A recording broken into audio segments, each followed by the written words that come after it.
मेरा नाम हीरोटो है। 2 दिन पहले एक ट्रक ने मुझे टोक्यो के क्रॉसवॉक पर मार दिया। अब मैं फिर से मर रहा हूँ, इस बार धीमे, एक 4x4 लकड़ी के राफ्ट पर, एक ऐसे ओशन के बीच में जो किसी भी मैप पर मौजूद नहीं है जिसे मैं जानता हूँ। सिस्टम स्क्रीन अभी भी मेरे सामने तैर रही है, हल्का नीला रंग सुबह के स्काई के सामने। हुक और हैमर का यूज करो मटेरियल्स इकट्ठा करने के लिए और क्राफ्ट करो। मैं इसे 10वीं बार पढ़ता हूँ। मेरी जीभ इतनी सूखी है, ऐसा लगता है जैसे चमड़े का एक टुकड़ा मेरे मुंह की छत से चिपका हुआ है। मेरे होंठ 3 जगह से फट चुके हैं और उन दरारों का स्वाद कोपर जैसा है, लेकिन अब मैं वो देख रहा हूं जो मैंने कल नहीं देखा था। मेरे चारों तरफ का ओशन खाली नहीं है, ये कचरे का एक ग्रेवयार्ड है। पुराने प्लैंक आलसी गोल घुमाव में बहते हुए गुजर रहे हैं। एक लकड़ी का बैरल 20 मीटर दूर पानी पर उछल रहा है। रस्सी के टुकड़े, कैनवस के फटे हिस्से, एक टूटा हुआ क्रेट, एक प्लास्टिक बॉय जो उम्र के कारण पीला हो गया है। समुद्र ने यह सब मेरे चारों तरफ इकट्ठा कर लिया है, जैसे कोई ऑफरिंग हो या एक टेस्ट। मैं हुक पकड़ता हूँ, रस्सी मेरे हाथों में खुरदरी है। मेरी हथेलियां पहले से ही कल की पैनिक से छिल चुकी है। मैं सबसे पास के टारगेट को चुनता हूँ, एक लंबा प्लैंक जो शायद 5 मीटर दूर तैर रहा है। पहला थ्रो छोटा, हुक पानी में गिरता है और मैं उसे वापस खींचता हूँ। दिल जोर से धड़क रहा है। दूसरा थ्रो बेहतर आर्क, हुक प्लैंक के किनारे को छूता है और फिसल जाता है। प्लैंक आलस से घूमता है और दूर बह जाता है। मैं जोर से गाली देता हूँ, मेरी आवाज एक कराह जैसी है। शांत हो जाओ हीरोटो, तुम आर्केड में फिशिंग गेम्स में अच्छे हुआ करते थे। सेम प्रिंसिपल, टारगेट से आगे निशाना लगाओ, उसे डूबने दो। तीसरा थ्रो, हुक प्लैंक के ऊपर आर्क बनाता है, गिरता है और मैं खींचता हूँ। मेटल लकड़ी में धंस जाता है। मैं उसे हाथ दर हाथ खींचता हूँ। प्लैंक राफ्ट के किनारे से घिसता हुआ, प्लस एक प्लैंक। मैं खुद को 1 सेकंड की जीत महसूस करने देता हूँ, फिर मैं फिर से देखता हूँ। अब बैरल अगला है, ये भारी है। मैं बता सकता हूँ जिस तरह ये पानी में बैठा है उससे। 3 थ्रो लगते हैं हुक को उसके आयरन रिंग में सही से फंसाने के लिए। उसे खींचना मुझे लगभग आगे गिरा देता है। मैं अपने पैर राफ्ट के किनारे पर जमाता हूँ और पीछे झुकता हूँ। उसे सेंटीमीटर दर सेंटीमीटर खींचता हूँ जब तक वह प्लैंक से टकराता नहीं है। बैरल खाली है, बिल्कुल खाली है। 1 सेकंड के लिए मैं चिल्लाना चाहता हूँ, फिर मुझे याद आता है ये अंदर की चीजें नहीं है जो मायने रखती है, ये खुद बैरल है। मैं हैमर उठाता हूँ। लकड़ी पुरानी है और कुछ जगह सड़ी हुई है। मैं एक ही बार में पहला टुकड़ा तोड़ देता हूँ। अगले टुकड़े आसानी से अलग हो जाते हैं। Plus 6 plank, plus 4 iron ring, जंग लगे नेल्स का एक बिखराव जिसे मैं अपने हाथ से एक ढेर में इकट्ठा करता हूँ। सिस्टम स्क्रीन झिलमिलाती है। एक नई लाइन का टेक्स्ट चमककर सामने आता है। Recipe unlocked, solar desalinator. एक कंटेनर चाहिए, एक फैब्रिक,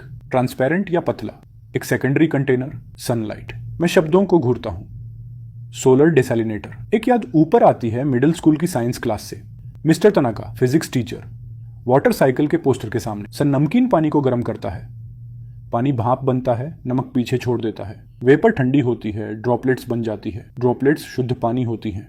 उन्होंने हमें एक तस्वीर दिखाई थी सर्वाइवर्स की जो डेजर्ट में एक गड्ढे के ऊपर प्लास्टिक का टुकड़ा इस्तेमाल कर रहे थे। सेम प्रिंसिपल राफ्ट पर भी काम करता है। मुझे पता है क्या करना है, लेकिन मुझे फैब्रिक चाहिए, पतला फैब्रिक, कुछ ऐसा जिससे सन की गर्मी गुजर सके। मैं फिर से हुक फेंकता हूँ। 3 थ्रो लगते हैं एक उलझे हुए पुराने सेल के टुकड़े को खींचने में। ग्रे, सन से फीका पड़ा हुआ, लेकिन सही हालत में। 2 और थ्रो और मुझे वो टूटा हुआ प्लास्टिक क्रेट मिल जाता है जो मैंने पहले देखा था। पीला प्लास्टिक एक तरफ से फटा हुआ है, लेकिन नीचे का हिस्सा अभी भी संभाल रहा है। अब मेरे पास सब कुछ है। मैं तेजी से काम करता हूँ। मेरे हाथ कांप रहे हैं, थोड़ा डिहाइड्रेशन से, थोड़ा फोकस से। मैं बैरल के एक टुकड़े को बीच से तोड़ता हूँ ताकि एक आधे कटोरे जैसा शेप बन जाए। मैं उसमें अपने हाथों से समुद्री पानी भरता हूँ जब तक वह आधा भर नहीं जाता। पानी हिलता है, भूरा, हरा और नमक की बदबू से भरा हुआ। कटोरे के ऊपर मैं 2 प्लैंक से एक फ्रेम बनाता हूँ, एक दूसरे की तरफ झुके हुए जैसे एक टेंट। मैं कैनवास को उनके ऊपर डालता हूँ, कस कर खींचा हुआ, एक किनारे की तरफ ढलान में। उस किनारे के नीचे मैं प्लास्टिक क्रेट को फंसा देता हूँ। मुख्य सन कैनवास पर पड़ता है, नीचे के नमकीन पानी को गर्म करता है। पानी ऊपर भाप बनकर उठता है, कपड़े के नीचे वाले हिस्से से टकराता है, ड्रॉपलेट्स में बदल जाता है। ड्रॉपलेट्स कैनवस की ढलान से नीचे फिसलते हैं और टपकते हैं, एक एक बूंद करके प्लास्टिक क्रेट में। मैं इसे 3 बार जांचता हूँ। कपड़ा तना हुआ है, ढलान काफी तेज है, क्रेट सही जगह पर रखा है। फिर मैं ऊपर देखता हूँ। सन बेरहम है। ये वही सन है जो मुझे 2 दिन से मार रहा है। अब इसके पास एक काम है, लेकिन यह अभी भी मुझे मार रहा है। मैं अपने कंधों को महसूस कर सकता हूँ, अभी भी फफोले पड़ते हुए। मेरी गर्दन के पीछे आग लगी हुई है। अगर मैं यहाँ खुले में बैठा रहा जबकि डिसैलिनेटर काम करता है तो मैं पहली बूंद गिरने से पहले बेहोश हो जाऊंगा। मैं खुद को राफ्ट के दूसरी तरफ घसीटता हूँ। वहाँ कैनवस का एक दूसरा टुकड़ा है जिसे मैंने पहले खींच कर लिया था। डेसलिनेटर के लिए बहुत छोटा, लेकिन मेरे लिए काफी बड़ा। मैं उसे मास्ट के टूटे हिस्से और एक उठे हुए प्लैंक के बीच फंसा देता हूँ, एक नीचे लटका हुआ फटा हुआ सा शेड बनाते हुए। मैं उसके नीचे रेंग कर जाता हूँ और लकड़ी पर सीधा लेट जाता हूँ। बोर्ड्स मेरी पीठ के खिलाफ गर्म है, लेकिन कैनवस सीधी धूप को रोकता है और वही अकेला एहसास दया जैसा लगता है। मैं वहीं लेटा रहता हूँ और अपने डिसैलिनेटर को अपने लिए काम करते हुए देखता हूँ। समय अजीब तरीके से गुजरता है। मैं अंदर बाहर बहता रहता हूँ। सूरज रेंगता है, मेरा मुंह इतना सूखा है कि मैं अब निगल नहीं सकता। एक समय पर मुझे लगता है कि मैं अपनी माँ को राफ्ट के पार देखता हूँ और मैं लगभग आवाज देता हूँ उससे पहले कि मुझे याद आता है कि वह अभी भी जिंदा है एक ऐसी दुनिया में जिसे मैं फिर कभी नहीं देखूंगा, जो घंटों जैसा लगता है। शायद 4, शायद 5 के बाद मैं अपने शेड से बाहर रेंगता हूँ और क्रेट को चेक करता हूँ। वाटर, सच में वाटर, साफ साफ वाटर। शायद 150 मिलीलीटर जमा हुआ है टूटे हुए प्लास्टिक के नीचे। ये सबसे खूबसूरत चीज लगती है जो मैंने कभी देखी है। मैं क्रेट को सावधानी से उठाता हूँ, हाथ इतने बुरी तरह कांप रहे हैं कि मैं लगभग इसे गिरा देता हूँ। मैं उसे अपने मुंह की तरफ झुकाता हूँ। पहला घूंट ठंडा है, गर्मी से थोड़ा वार्म, लेकिन शुद्ध। कोई नमक नहीं, कोई कड़वा बाद का स्वाद नहीं, बस वाटर। वैसा वाटर जैसा होना चाहिए जब तुम भूल चुके हो कि वाटर का स्वाद कैसा होता है। मैं इसे 3 घूंट में पी जाता हूँ। मैं रोना चाहता हूँ लेकिन मेरे पास आंसुओं के लिए नमी नहीं है। सिस्टम पिंग करता है, achievement, first drop plus 5 survival points. मुझे यह भी नहीं पता सर्वाइवल पॉइंट्स क्या करते हैं, मुझे फर्क नहीं पड़ता। मैं तुरंत कटोरे को समुद्री पानी से फिर भरता हूँ, कैनवस को रीसेट करता हूँ, क्रेट को फिर से सही जगह रखता हूँ। सूरज में अभी भी काम के घंटे बाकी हैं। जब तक सूरज होराइजन की तरफ गिरना शुरू करता है, क्रेट में और 200 मिलीलीटर है। मैं आधा पीता हूँ, मैं आधा बचाता हूँ। मैं अपने मटेरियल्स के ढेर में से टूटे हुए बॉटल्स में से एक छोटा लकड़ी का कप ढूंढता हूँ और पानी उसमें सावधानी से डालता हूँ। उसे शेड के नीचे रख देता हूँ। 350 मिलीलीटर पूरे दिन के लिए, अच्छे से जीने के लिए काफी नहीं।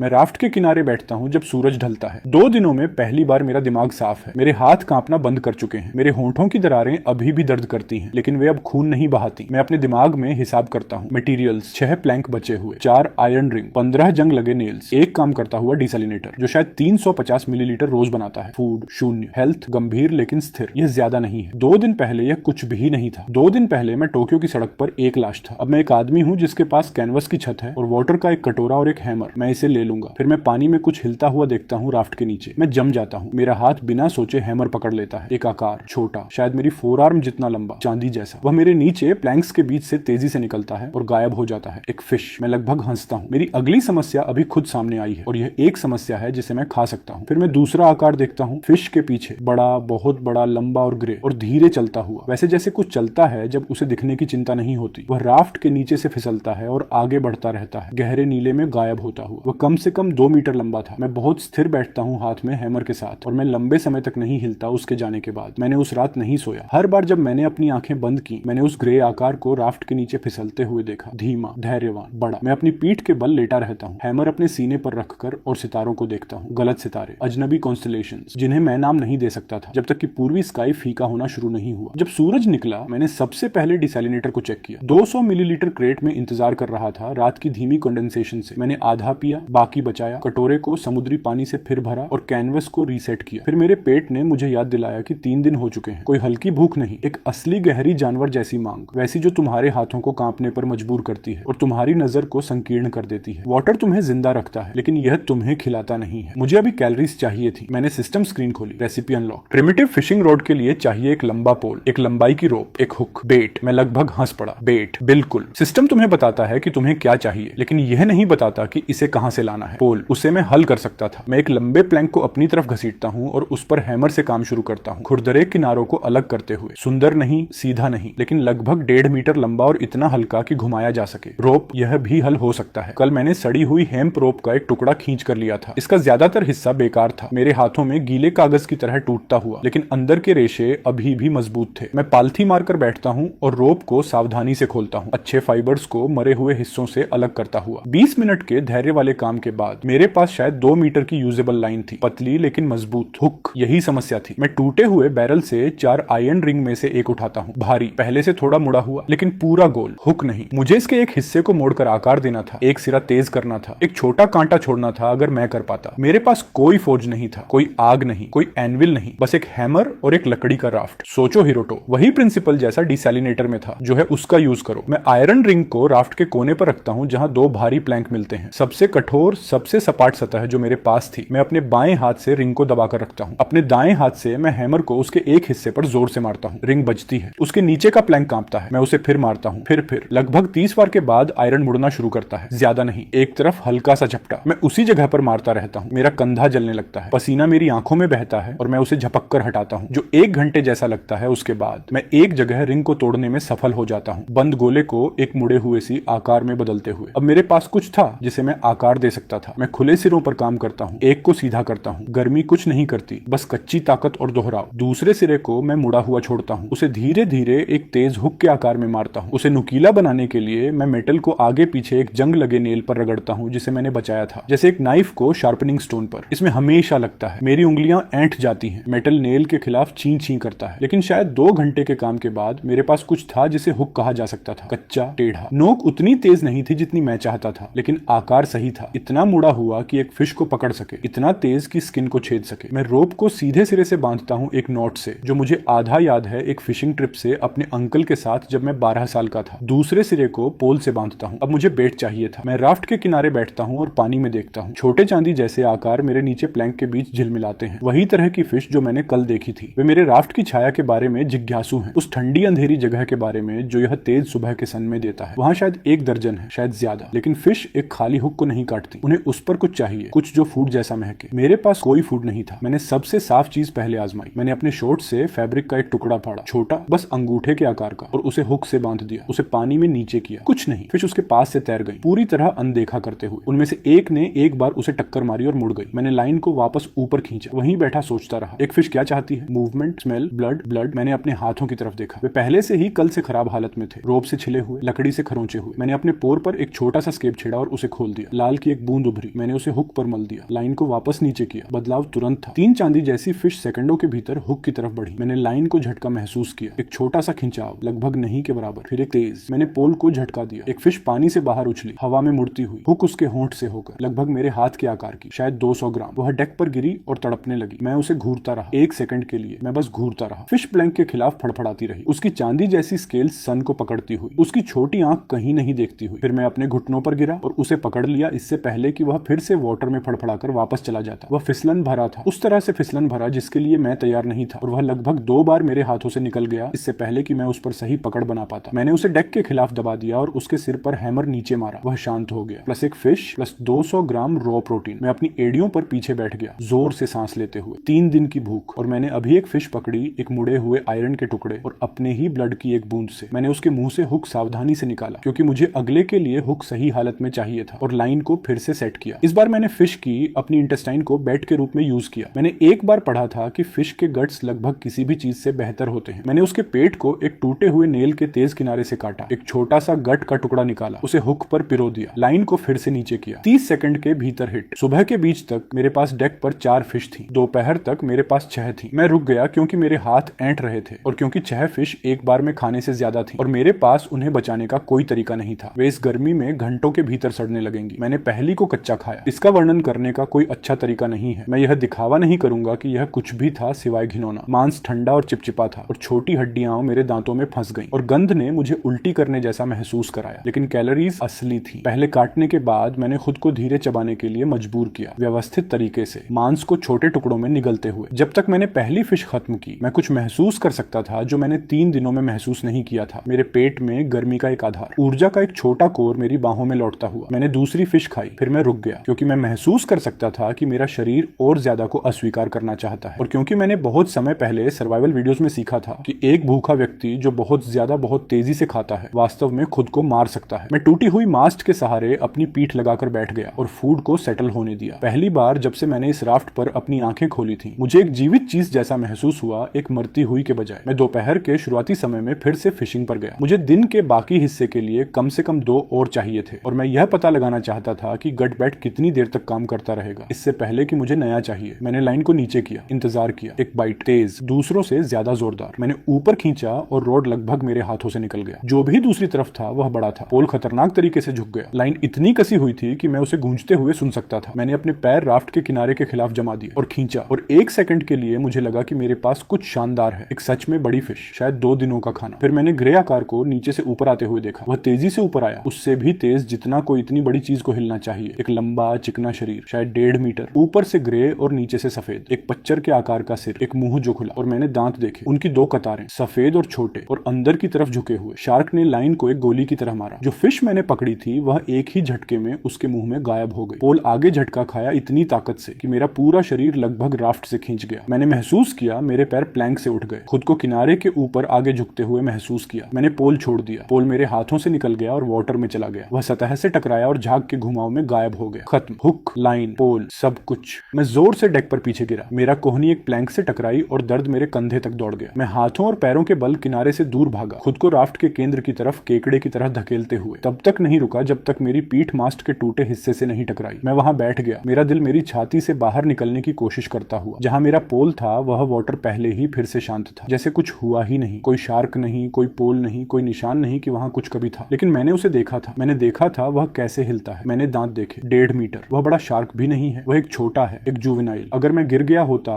अगर मेरे पैर 1 सेकंड और राफ्ट से हट गए होते तो मैं मर चुका होता इससे पहले कि मैं समझ भी पाता कि क्या मुझे मार रहा है। सिस्टम पिंग करता है, threat detected, water predators, parameter defence recommended. मैं हंसा, वह टूटा हुआ और खरखराहट भरा निकला। धन्यवाद सिस्टम, बहुत मददगार। मैं तुरंत इस पर लग जाता हूँ। मैं मास्ट के टूटे हिस्से के सहारे लंबे समय तक बैठा रहा। दोपहर का सूरज मेरे चेहरे पर गर्म था। बची हुई 4 फिश डेक पर पड़ी थी जहां मैंने उन्हें छोड़ा था, सूखती हुई, उन मक्खियों को आकर्षित करती हुई जो ओशन के बीच में नहीं होनी चाहिए थी, लेकिन किसी तरह थी। मैंने सोचा जो मैंने अभी सीखा, 3 चीजें, उनमें से सब महत्वपूर्ण। 1, मैं खुद को खिला सकता था, सिस्टम काम करता है। कचरे से बने कच्चे टूल्स असली काम कर सकते थे। 2, मैंने अपनी फिशिंग रॉड उसे यूज करने के पहले ही दिन खो दी थी। मुझे तुरंत एक और बनानी थी और मुझे इसे इस बार मजबूत बनाना था और मुझे इसे इस तरह सेट करना था कि मैं उसे छोड़ सकूं बिना पूरी चीज खोए। शायद पोल को राफ्ट से एक बैकअप लाइन से बांध दूं। 3, मैं कभी भी किसी भी हालत में अपने शरीर का कोई हिस्सा उस वाटर में नहीं डालने वाला था। राफ्ट 4 मीटर बाई 4 मीटर थी, यही सब मेरे पास था। 8 स्क्वायर सेंटीमीटर लकड़ी मेरे और एक ऐसे मुंह के बीच जो पहले से ही मेरे पैरों के नीचे घूम रहा था, इंतजार करता हुआ। 4 मीटर काफी नहीं था, मुझे इस राफ्ट को बड़ा बनाना था। मुझे दीवारें चाहिए थी, या कम से कम एक किनारा जिस पर मैं गिर सकूं बिना बाहर लुढ़के। मुझे कुछ चाहिए था जो शार्क को डराए जब वह वापस आए, और वह वापस आएगा। मैंने आज सुबह वाटर में ब्लड बहाया था। मैंने फिश के गट्स बाहर फेंके थे। जो भी नीचे रहता था उसे अब बिल्कुल पता था कि मैं कहां हूं, और उसे पता था कि यहां ऊपर खाना है। मैंने चारों फिश इकट्ठा की और उन्हें राफ्ट के बीच में रखा, मेरे कैनवस के नीचे शेड के छोटे हिस्से में। मैंने अपने हाथों को सी वाटर में सावधानी से धोया, ध्यान रखते हुए कि किनारे से जितना जरूरी था उससे ज्यादा आगे न झुकूं। मैंने डीसैलिनेटर को चेक किया और 100 मिलीलीटर इंतजार कर रहा था। मैंने उसे पी लिया। फिर मैंने हैमर और हुक उठाया और वाटर को देखने लगा अगले कचरे के टुकड़े के लिए जिसे अंदर खींचना था। सूरज आधा आकाश में नीचे था। मेरे पास डेलाइट के घंटे बाकी थे और मेरे सीने में वह छोटी चीज जो 2 दिनों से निराशा थी अब कुछ और बन गई थी, कुछ ज्यादा कठोर, ज्यादा उपयोगी। मैं इस राफ्ट पर एक फोर्ट्रेस बनाने वाला था, प्लैंक दर प्लैंक, जो भी लगे, क्योंकि दूसरा विकल्प था उस पल का इंतजार करना जब मैं अपना संतुलन खो दूं। अगले 4 दिन एक रूटीन बन गए। मैं सनराइज पर जागता था, डेसैलिनेटर को चेक करता था, जो रात भर इकट्ठा हुआ था उसे पीता था, बोल को रीसेट करता था, कैनवस को रीसेट करता था। सुबह में फिश पकड़ता था इससे पहले कि सूरज बहुत ऊपर चला जाए। हर दिशा में हुक फेंकता था जहां तक मैं पहुंच सकता था। जो भी ओशन रात के दौरान मेरे पास धकेलता था उसे खींच कर लाता था। दोपहर तक मैं जो भी मैंने इकट्ठा किया था उसे हैमर से तोड़ता था। दोपहर बाद मैं क्राफ्टिंग करता था। शाम तक मैं सोचने के लिए बहुत थक जाता था। मैंने चौथे दिन एक नई फिशिंग रोड बनाई, पहली से बेहतर, मोटा पोल, 2 गुनी रोप, एक सेफ्टी लाइन जो रोड को एक खूंटी से बांधती थी जिसे मैंने राफ्ट में ठोका था, ताकि अगर शार्क फिर से हमला करे तो मैं पूरी सेटअप न खोऊं। शार्क 2 बार वापस आया। दोनों बार मैंने पोल छोड़ दिया और सेफ्टी लाइन को अपना काम करने दिया। दोनों बार मैंने बेट और वह छोटी फिश खो दी जिसे मैंने पकड़ा था, लेकिन मैंने रॉड बचा ली। सबक की कीमत होती है जब तक कि तुम उन्हें सिर्फ एक बार चुकाओ। चौथे दिन के अंत तक मेरी जमा असली थी। मैंने उसे डेक पर गिनकर निकाला जैसे एक व्यापारी इन्वेंट्री करता है। 2 और बैरल, उनमें से एक का ढक्कन अभी भी बंद था जिसे मैंने तोड़ा खोलने के लिए, और अंदर सिर्फ बासी हवा मिली, लेकिन लकड़ी अच्छी थी। 8 और प्लैंक अलग अलग लंबाई के। एक ठीक ठाक रोप का कुंडल, बाहर से आधा सड़ा हुआ लेकिन बीच से मजबूत। एक फटा हुआ सेल का टुकड़ा लगभग 2 मीटर चौड़ा। एक प्लास्टिक बॉय पीला और फटा हुआ। एक छोटा मेटल ग्रेटिंग का टुकड़ा, वैसा जैसा तुम एक शिप के इंजन रूम में देख सकते हो। और हफ्ते का इनाम एक लकड़ी का चेस्ट जो जंग और नमक से बंद था, जिसे मैंने तीसरी दोपहर एक लंबे थ्रो से खींच कर लिया था। मैंने चेस्ट को आखिर के लिए छोड़ा। मुझे पता था यह क्या मतलब हो सकता है और मैं बहुत जल्दी निराश नहीं होना चाहता था। मैंने उस पर हैमर से 20 मिनट तक काम किया, इससे पहले कि ढक्कन आखिरकार टूटकर खुला। अंदर तेल लगे कपड़े में लिपटा हुआ जो ज्यादातर बचा रहा था, एक फ्लिंट और स्टील स्ट्राइकर, एक जंग लगा नाइफ लकड़ी के हैंडल के साथ, ब्लेड गड्ढों से भरा लेकिन अभी भी तेज, 2 छोटी कैंडल्स, एक फिशिंग लाइन का कुंडल, असली फिशिंग लाइन, पतली और मजबूत, एक छोटा डिब्बा नेल्स का, सही तरह से बने हुए, वह जंग लगा कबाड़ नहीं जिसे मैं इकट्ठा कर रहा था, और सबसे नीचे लगभग छिपा हुआ एक बंद कांच की बोतल भरी हुई साफ लिक्विड से। मैंने उसे सावधानी से खोला, सूंघा, ताजा वाटर, पूरी बोतल, शायद 700 मिलीलीटर। मैं डेक पर बैठ गया, दोनों हाथों में बोतल पकड़े हुए, और एक लंबे मिनट तक मैं हिला नहीं। 700 मिलीलीटर, 2 दिन का पीना, आसानी से 1 हफ्ता अगर मैं अनुशासित रहूं। लेकिन असली खजाना वाटर नहीं था, वह फ्लिंट और स्टील था। अब फायर संभव था। मैंने बोतल को सावधानी से नीचे रखा और स्ट्राइकर को अपने हाथों में पलटा। मुड़ा हुआ स्टील का एक टुकड़ा जो उंगलियों में पकड़ने के लिए बना था, काले फ्लिंट का एक छोटा टुकड़ा। मैंने अपने जीवन में कभी एक यूज नहीं किया था। मैंने उन्हें सिर्फ मूवीज में और यूट्यूब पर देखा था, लेकिन प्रिंसिपल आसान था। स्टील को फ्लिंट के खिलाफ एक कोण पर मारो, स्पार्क पकड़ो, उसे टिंडर दो। मैं आज रात फायर कर सकता था, लेकिन मैं एक लकड़ी के राफ्ट पर फायर नहीं कर सकता था। सूखे पाइन प्लैंक पर फायर ओशन के बीच में मुझे शार्क से भी तेज मार देगा। एक स्पार्क गलत जगह पर एक एम्बर बोर्ड्स के बीच की दरार में लुढ़कता हुआ और पूरा राफ्ट मिनटों में एक मशाल बन जाएगा। मैं आग से बचने के लिए वाटर में कूदता और शार्क मुझे 3 सांस लेने से पहले ही पकड़ लेता। फायर को एक सुरक्षित जगह चाहिए थी, एक जगह जहां उसके नीचे कोई लकड़ी ना हो, एक जगह जिसे मैं कंट्रोल कर सकूं। इसलिए फायर पाने से पहले मुझे राफ्ट को फैलाना और हिस्सों में बांटना था। मैं इसके बारे में पहले से 2 दिनों से सोच रहा था। जब मैं फिश पकड़ता था, जब मैं मटेरियल्स खींच कर लाता था, जब मैं शार्क को शाम में मेरे पैरों के नीचे धीरे घूमते हुए देखता था। मेरे पास एक प्लान था, मुझे बस शुरू करना था। मैंने अगली सुबह शुरू किया। पहले विस्तार आया। मैंने 2 नए भारी प्लैंक को राफ्ट के पूर्वी किनारे से बांधा, उसे लगभग 1 मीटर बाहर बढ़ाते हुए। फिर 2 और प्लैंक जो लंबवत चले, पूरी चीज को एक कच्चे ढांचे में जोड़ते हुए। फिर ऊपर से प्लैंकिंग बोर्ड कस कर रखे गए, चेस्ट से मिले सही नेल्स से ठोंके गए। जब मैं उस पर खड़ा हुआ तो नया हिस्सा चरमराया। मैंने अभी उस पर भरोसा नहीं किया, लेकिन उसने मेरा वजन संभाल लिया। मैंने वहीं पश्चिमी तरफ किया। विस्तार के पहले दिन के अंत तक मैंने राफ्ट को 4 मीटर बाई 4 मीटर से बढ़ाकर लगभग 6 बाई 5 कर दिया। ज्यादा नहीं, लेकिन अतिरिक्त जगह पहले से ही स्पेस को हिस्सों में बांटने के लिए काफी थी। मैंने दूसरा दिन दक्षिणी तरफ बिताया। शाम तक राफ्ट लगभग 8 मीटर बाई 6 था। अब यह पूरी तरह अलग दिख रहा था। यह ऐसा दिख रहा था जैसे किसी ने इसे जानबूझकर बनाया हो, बजाय इसके कि किसी को इस पर फेंक दिया गया हो। फिर मैंने हिस्से बनाना शुरू किया। जोने किचन। मैंने वह कोना चुना जो मेरी सोने की जगह से सबसे दूर था, दक्षिण पश्चिम कोना, जहां हवा का बहाव धुआं राफ्ट के बाकी हिस्से से दूर ले जाएगा। मैंने प्लैंक की दोहरी मोटी परत का एक आधार बनाया। फिर उसके ऊपर मैंने मेटल ग्रेटिंग रखा जो मैंने बचाया था। ग्रेटिंग के नीचे मैंने गीली रेत की एक परत भरी, रेत जो मैंने एक खाली बैरल से निकाली थी, जहां वह बैलेस्ट के रूप में इस्तेमाल हुई थी। रेत ही कुंजी थी। ये गर्मी को सोख लेगी और नीचे की लकड़ी को किसी भी एम्बर से बचाएगी जो ग्रेटिंग से गिर जाए। ग्रेटिंग के ऊपर मैंने पत्थरों का एक छोटा घेरा बनाया, टूटी हुई सिरेमिक के टुकड़े चेस्ट से, साथ में कुछ सपाट मेटल के टुकड़े जिन्हें मैंने आकार में ठोका। एक प्रिमिटिव हार्ट, कच्चा, बदसूरत, खतरनाक, अगर मैं सावधान नहीं रहा, लेकिन काम करने वाला। मैंने उसी शाम इसे टेस्ट किया। मैंने सूखे फटे हुए फैब्रिक की एक छोटी मुट्ठी ली, सड़ी हुई रोप का अंदर का हिस्सा जिसे मैं खोल रहा था उसे फुलाकर टिंडर का एक घोंसला बनाया। मैंने फ्लिंट को स्टील के खिलाफ मारा। पहले 3 वारों से कुछ नहीं हुआ। चौथे ने एक चमकीला स्पार्क दिया जो टिंडर को छूने से पहले ही मर गया। 5वां, 6ठा, 7वां स्पार्क, लेकिन पकड़ नहीं। 8वें वार पर एक स्पार्क रोप के फुल में गिरा और टिक गया। मैं पास झुका और उस पर फूंक मारी, हल्के से, वैसे जैसे मैंने लोगों को वीडियोस में करते देखा था। स्पार्क रेंगता रहा, फिर उसने पकड़ लिया। एक छोटी नारंगी फ्लेम रोप के फुल में खिली, मेरे अंगूठे से बड़ी नहीं। मैंने सूखे प्लैंक का एक पतला टुकड़ा डाला, फिर एक और, फिर टूटे हुए बैरल के टुकड़े का एक छोटा हिस्सा। लौ बढ़ी। 5 मिनट के अंदर मेरे पास मेटल ग्रेटिंग पर एक असली आग चल रही थी। धुआं ऊपर उठ रहा था और शाम की हवा उसे खींचकर खाली होरिजन की तरफ ले जा रही थी। मैंने एक मछली पकाई। मैंने उसे एक जंग लगे चाकू से साफ किया, उसे एक पतली तेज की हुई लकड़ी पर पिरोया, उसे आग के ऊपर लगभग 4 मिनट तक रखा, धीरे धीरे घुमाते हुए, देखते हुए कि सफेद मांस पारदर्शी से अपारदर्शी हो रहा है। त्वचा एक तरफ से काली हो गई, मांस का कुछ हिस्सा चर्बी आग में टपक गया और चर्बी सिसकारी और पकती मछली की गंध मेरे सीने पर हथौड़े की तरह लगी। मैं अपनी आग के पास तख्तों पर बैठ गया और उसे अपने हाथों से खाया। मैं इसके बारे में काव्यात्मक नहीं बनने वाला। ये एक छोटी मछली थी, खराब तरीके से पकी हुई, मेरी उंगलियों से खाई गई एक लकड़ी के बेड़े पर कहीं के बीच में, लेकिन यह गर्म थी। यह पहला गर्म खाना था जो मुझे मरने के बाद मिला था। और कच्ची मछली और पकी हुई मछली के बीच का फर्क, ठंडे मरे हुए मांस और एक भोजन के बीच का फर्क, एक जानवर और एक इंसान के बीच का फर्क है। मैं आग के पास बैठा रहा जब तक वह धीमी नहीं हो गई और फिर मैंने अंगारों को ध्यान से रेत की एक परत के नीचे दबा दिया ताकि वे सुबह तक जिंदा रहें। John B desalinator station. मैंने आधा दिन डेजालिनेटर को फिर से बनाने में बिताया, एक ऊंचे प्लेटफॉर्म पर पूर्वी किनारे पर। अब 2 एक दूसरे के समानांतर, 2 गुना सरफेस एरिया, 2 गुना आउटपुट, लगभग 700 मिलीलीटर प्रतिदिन अगर सूरज पूरा हो। मैंने एक छोटा लकड़ी का फ्रेम बनाया कलेक्शन क्रेट्स को पकड़ने के लिए ताकि वे लहर में पलट न जाए।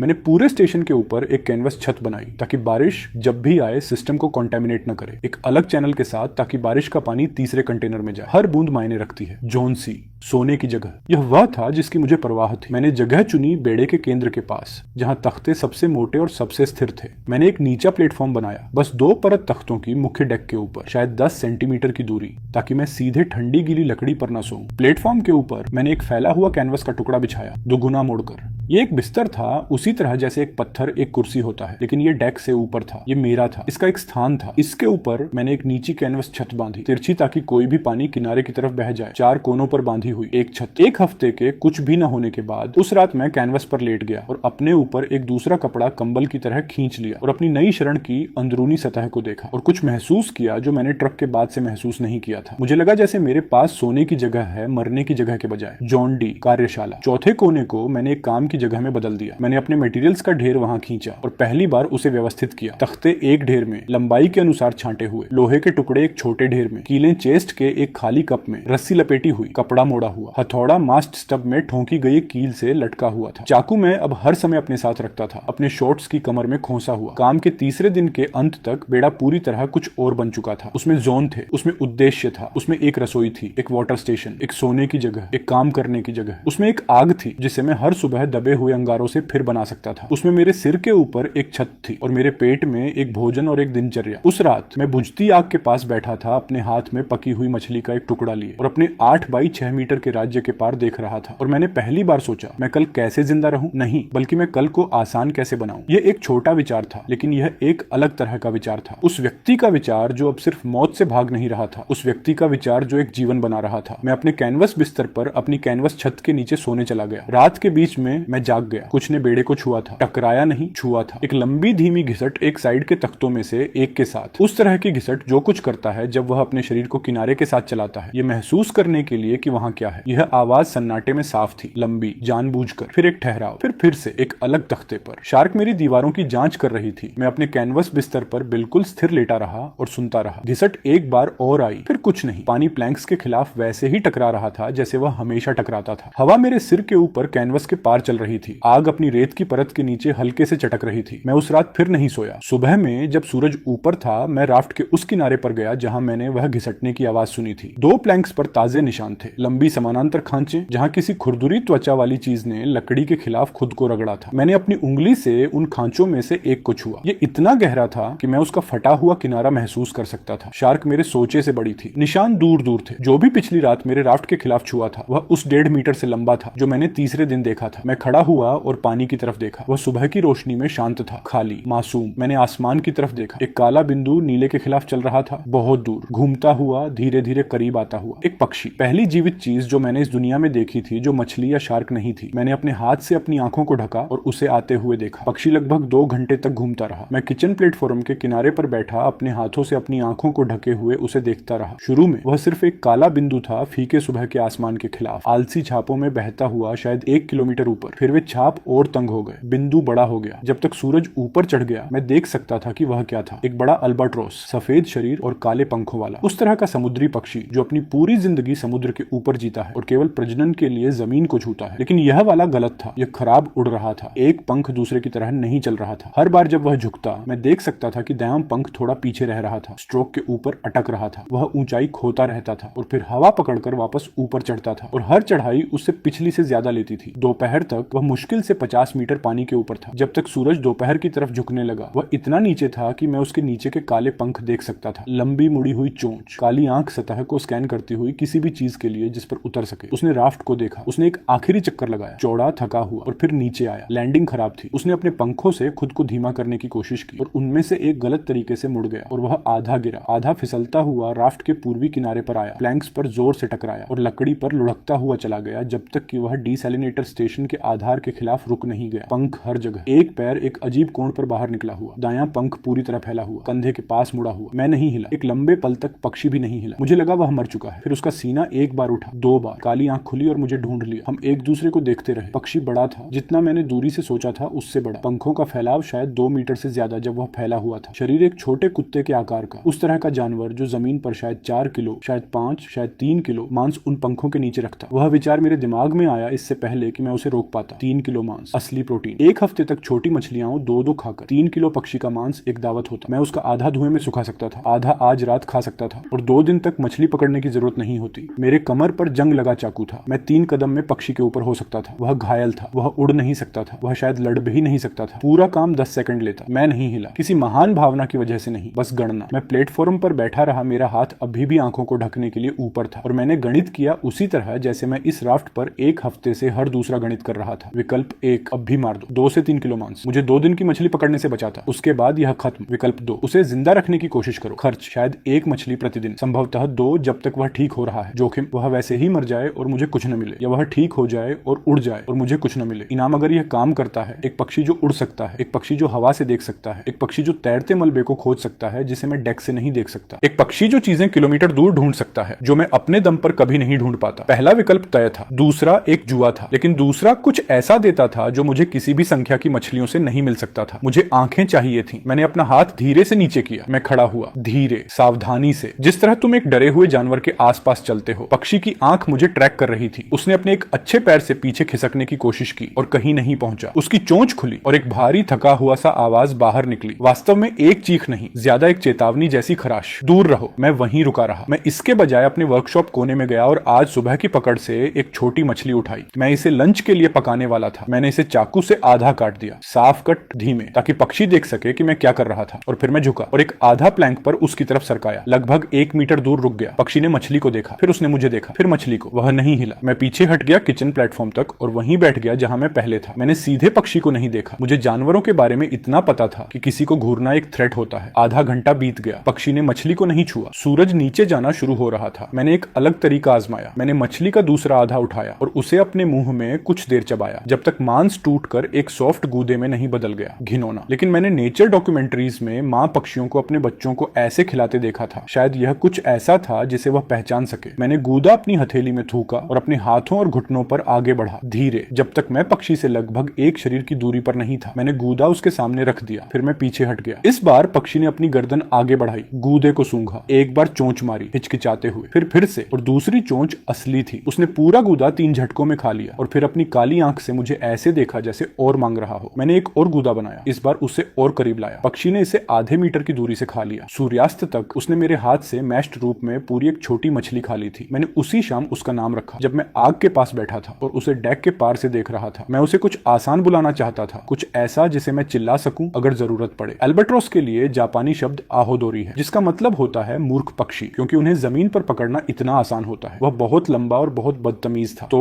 मैंने बस उसे वहां बैठा देखा, उसकी टेढ़ी विंग और उसके चिड़चिड़े चेहरे के साथ, और मैंने पहला छोटा नाम कहा जो मेरे दिमाग में आया, केम। पक्षी ने आवाज पर अपना सिर घुमाया। हाँ, मुझे पता है, मैंने जोर से कहा। कमे का मतलब कछुआ होता है, तुम कछुआ नहीं हो, मुझे फर्क नहीं पड़ता। पक्षी ने एक धीमी खराश भरी आवाज निकाली, जो शायद सहमति थी या शायद गाली। मैंने तय किया कि वह सहमति थी। अगले 4 दिनों में मैंने कमे के बारे में बहुत कुछ सीखा। कमे आभारी नहीं था, ये पहली चीज थी। मैंने उम्मीद की थी मूर्खता से कि एक जानवर जिसकी जिंदगी में बचा रहा था कुछ भरोसा दिखाएगा, कुछ नरमी। कमे नरम नहीं हुआ। कमे ने मछली खाई जो मैंने उसे दी, और फिर जैसे ही मैंने पीठ घुमाई, वह मेरे फिश स्टोरेज कोने में कूदकर एक और चुराने की कोशिश करने लगा। जब मैंने उसे रंगे हाथों पकड़ा और चिल्लाया, उसने मुझे एक नजर दी जिसे मैं सिर्फ आक्रोशित कह सकता हूँ, जैसे गलती मेरी थी कि मैं उससे खाना छिपा रहा था। कमे शोर करता था जब भी मैं कुछ करता जो उसे पसंद नहीं था। कैनवस हिलाता, प्लैंक को रिपोजिशन करता, आग को गलत तरीके से ढकता। वह जहां भी बैठा होता वहां से एक भारी शिकायत भरी चीख निकालता। वह आवाज बिल्कुल वैसी लगती थी जैसे कोई बूढ़ा आदमी जवान लोगों के बारे में शिकायत कर रहा हो। मैंने उससे जवाब देना शुरू कर दिया, हाँ कमे, मैं कैनवस हिला रहा हूँ। कैनवस को हिलना था। भारी खराश, नहीं कमे, मुझे तुम्हारी राय में दिलचस्पी नहीं है। और जोर की खराश। कमे पानी से डरता था। यह उसके बारे में सबसे अजीब चीज थी, ये देखते हुए कि वह एक समुद्री पक्षी था। वह राफ्ट के किनारों के पास जाने से मना कर देता था। जब भी मैं किनारों पर काम करता, मछली पकड़ता,